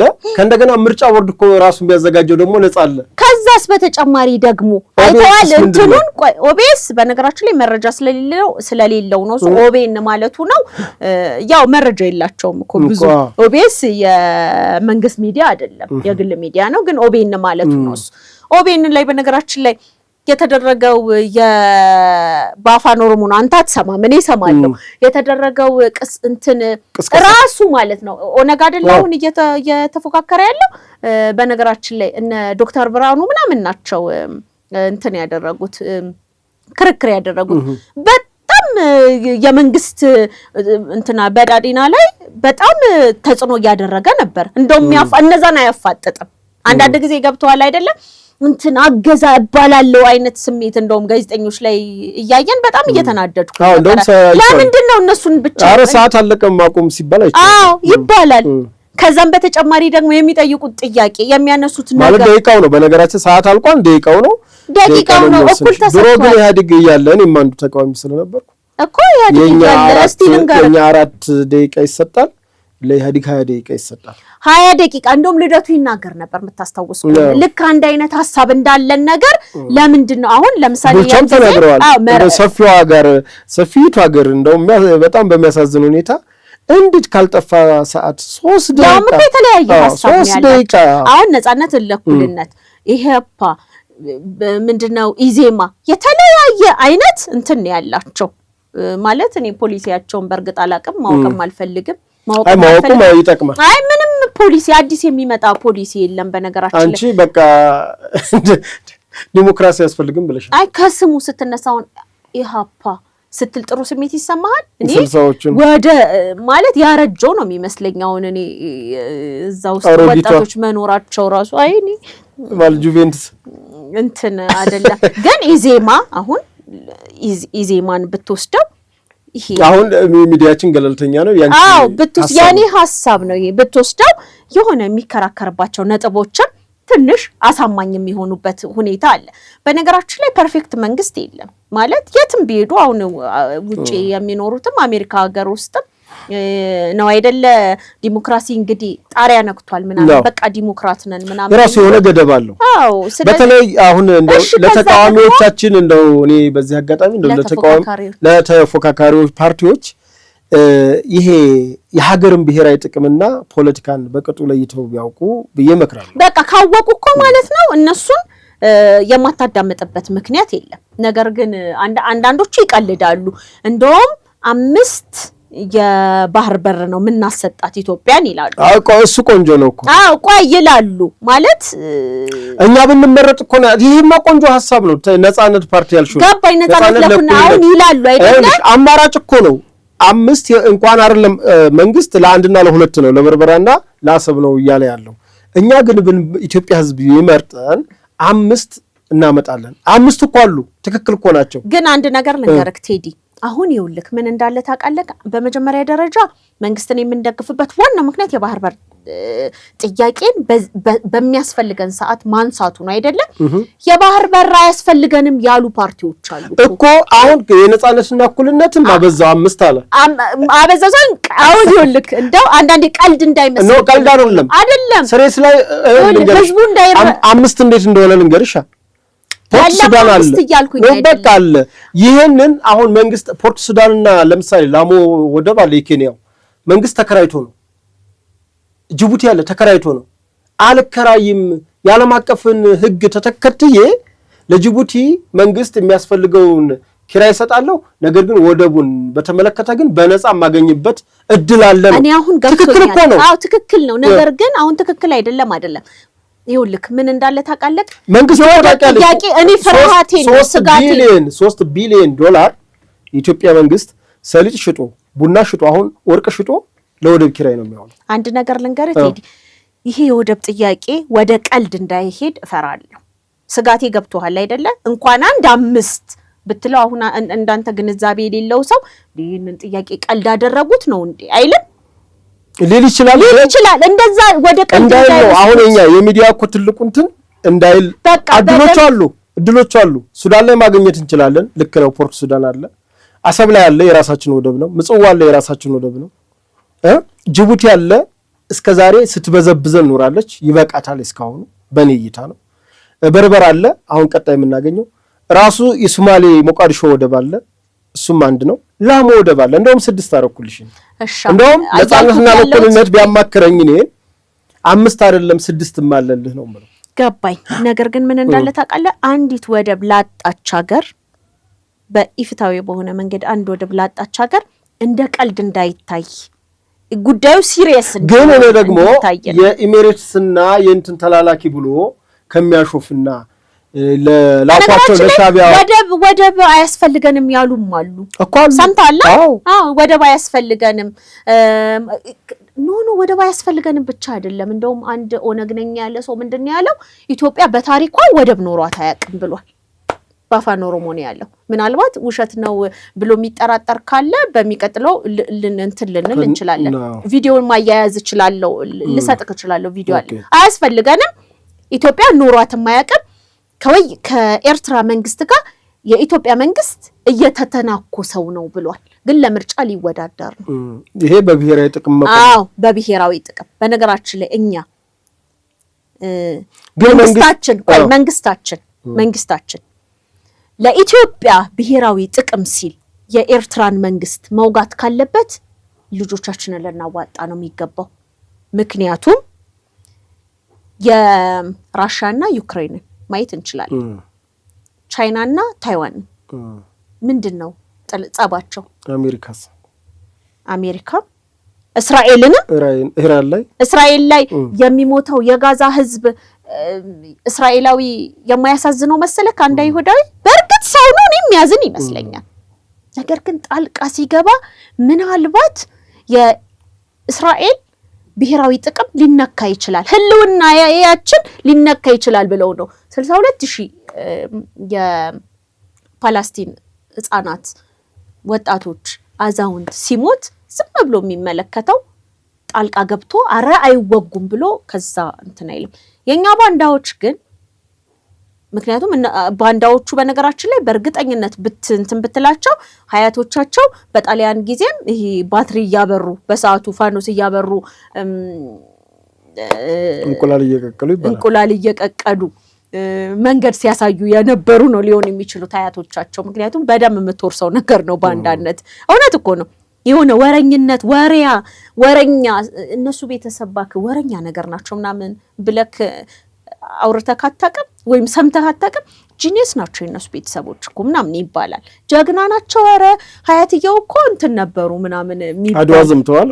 ያምሬን እኮ ነው ምልክ። ግን ፈሪ ደግሞ አለ እነሱ ቤተሰብ፣ ኧረ ፈሪዎች ናቸው በእናትህ እንደው ምናምን ብለው ደግሞ እዚህ ጋር የሆነ አጥቢቅ ጠማቂ ምናምን አይነትም አሉ። ስለዚህ እነዚህዎቹ በነገራችን ላይ አቶ ወንድሙ ይብሳን እዚህ ጋር ላምጣቸውና ምን አሉኝ አንድ ጊዜ እዚህ ቤት ኢንተርቪው አድርጋቸው ይሄ አልጸጸትም ብሎ የጻፈው ሰውዬ ነውር አያውቅም አሉኝ። የምር ነውር አያውቅም። ነውር እንደማያውቅ እንዴት ታውቂያለሽ አሉኝ።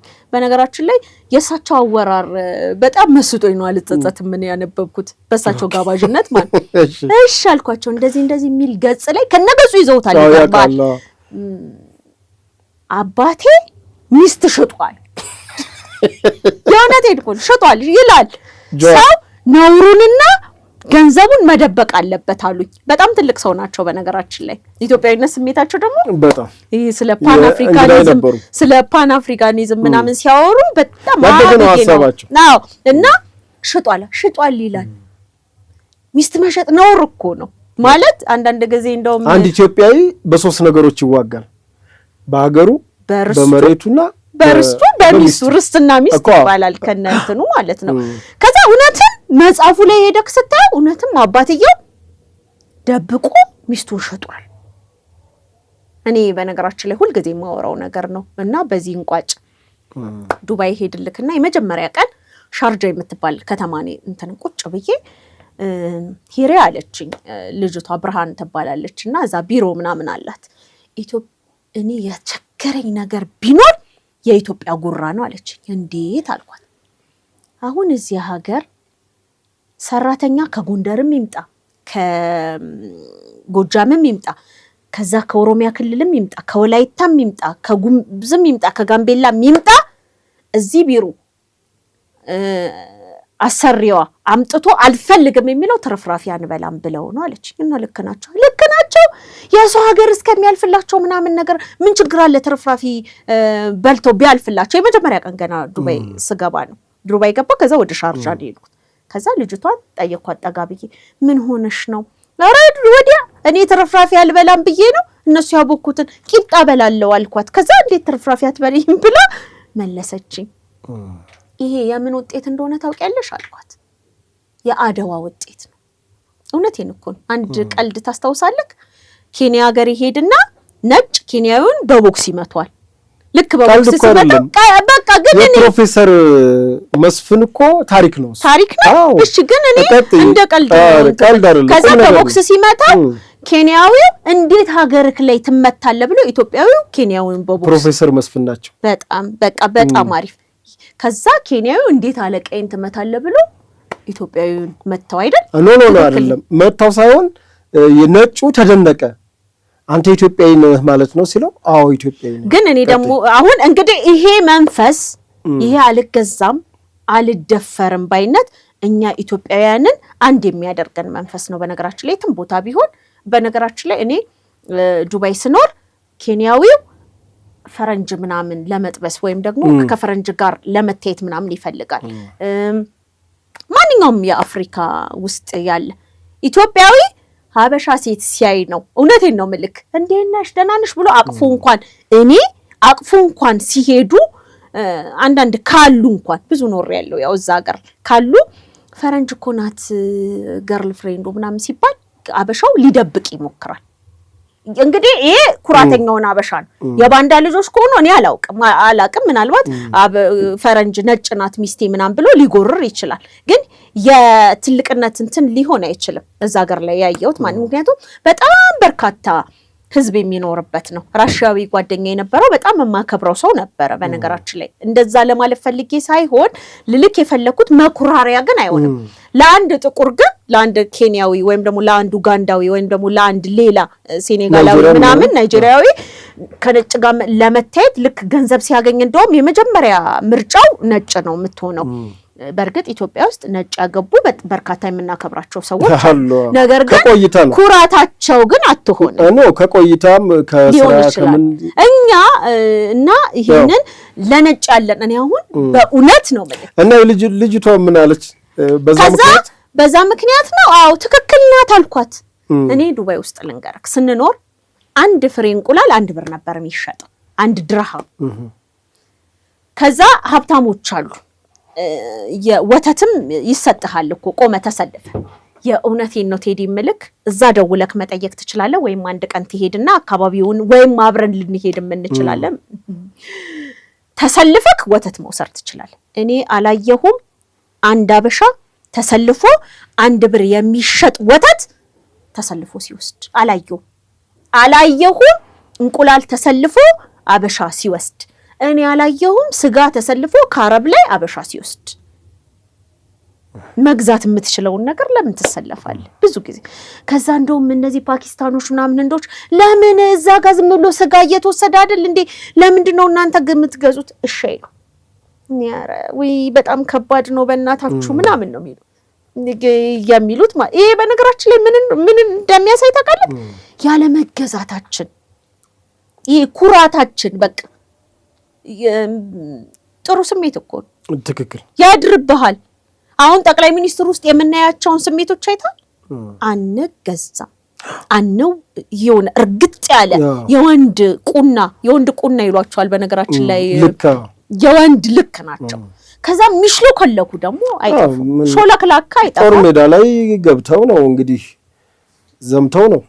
ስለዚህ ህዳሴ ግድብን እንዳየሹ አስጨርሰው ነው። በነገራችን ላይ ሊያሟቸው በወንድነት ወይም ደግሞ በጀግንነት ሊታሙ የሚችሉበት ጠቅላይ ሚኒስትሩ ሊታማ የሚችልበት ምንም አይነት ልታገኝበት የምትችለው እንከን የለም።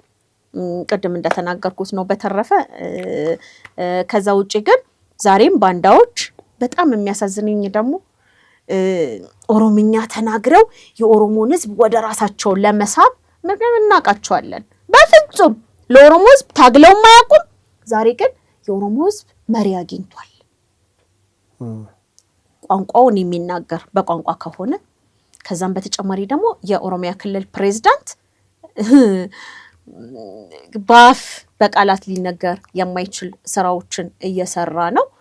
በነገራችን ላይ እንግዲህ አሁን አውቀዋለሁ ምላሹን ይሄንን እንትን የሚያዳምጥ ሰው ስንት ቢከፈላት ነው ምናምን እኔ ምንም የሚከፈለኝ ነገር የለም። ነገር ግን ያለውን መሬት ላይ ያለውን እውነት ትክክለኛ መናገር ስላለብን ከዛም ውጭ ግን መንግስት ዛሬም ቢሆን ዝቅተኛ ማህበረሰብ በዝቅተኛ የኑሮ ደረጃ ያሉትን ሁሉንም አዳርሷል። በቂ ነው። ከዛም በተጨማሪ ደግሞ ምንም አይነት ችግር የለም። በጣም የምንቸገርባቸው ነገሮች አሉ። በየቀበሌው ያለው ሙስና፣ በየአካባቢያችን ላይ ያለው የመልካም አስተዳደር ችግር በቃላት ከፍተኛ ነው፣ ትልቅ ነው። የሰላሙም ሁኔታ ሰላም እንዲመጣልን እንፈልጋለን። በእርግጥ የሰላሙ ችግር ከውጭ ያሉ በነገራችን ላይ ጀዋር አደም አንድ ጊዜ በጣም ከተናገረው መካከል በጣም የሰው ሐሳብ ሲሆን መናገር ግድ ስላለብኝ ነው እንጂ ራሴ ተናግሬ ማለፍ ይችላል። ምንጩ መድረቅ አለበት። ምንጩ ኢሳያስ አፈወርቂ ነው። ኢሳያስ አፈወርቂ መወገድ አለበት። በምንም ወይ ኤርትራውያን በርትተው ከራሳቸውም ላይ ይሄንን ነቀርሳ ማስወገድ አለባቸው፣ ወይ እኛ በርትተን ኤርትራንም ራሳችንንም ነፃ ማውጣት አለብን። መልካም ሄሪያ ዱፌራ ለሰጠሽን ቃለ መጠይቅ በአድማጭ ተመልካቾቻችን ስም እጅግ አድርገን እናመሰግናለን። ቀጣይ ደግሞ በተለያዩ ሀሳቦች እንደምንገናኝ አምናለሁ። ለዛሬው እዚህ ላይ እንጨርሳለን። አመሰግናለሁ ቴዲ። እሺ ውድ የሀቅና ሳቅ ሚዲያ ቤተሰቦች ከሄሪያዱ ፌራ ጋር ያደረግነው ቆይታ በዚህ መልኩ ተጠናቋል። ሚዲያችን ሀቅና ሳቅ ነው። ዝግጅታችን ደግሞ ልዩ የሀቅና ሳቅ እንግዳ ነው። የእንግዳ ዝግጅታችንን አክብራችሁ እስካሁን ድረስ ስለቆያችሁ እጅግ አድርገን እናመሰግናለን። አድማጭ ተመልካቾቻችን ለሚዲያው አዲስ ከሆናችሁ ሚዲያውን ላይክ፣ ሼር፣ ሰብስክራይብ እንዲሁም የደወል ምልክቷን በመጫን ለተለያዩ ሰዎች እንዲደርስ ያግዛልና ሰብስክራይብ ስታደርጉ የደወል ምልክቱን ተጫኑ። ላይክ ሼር አድርጉ። ኮሜንት ሀሳባችሁን ደግሞ በነፃ ኮሜንት ቦክሱ ላይ ሀሳባችሁን ስጡ። ሀሳብ መስጠታችሁ ለሚዲያችን መሻሻል እጅግ አድርጎ ይጠቅመናልና የዛሬውን ፕሮግራማችን በዚህ መልኩ አጠናቀናል። ሁሌም እንደምንላችሁ መነሻችንም መድረሻችንም ኢትዮጵያ ናት። ለኢትዮጵያ ሰላም፣ ለኢትዮጵያ ብሔራዊ ጥቅም ተክተን እንሰራለን። ሰላም ቆዩ።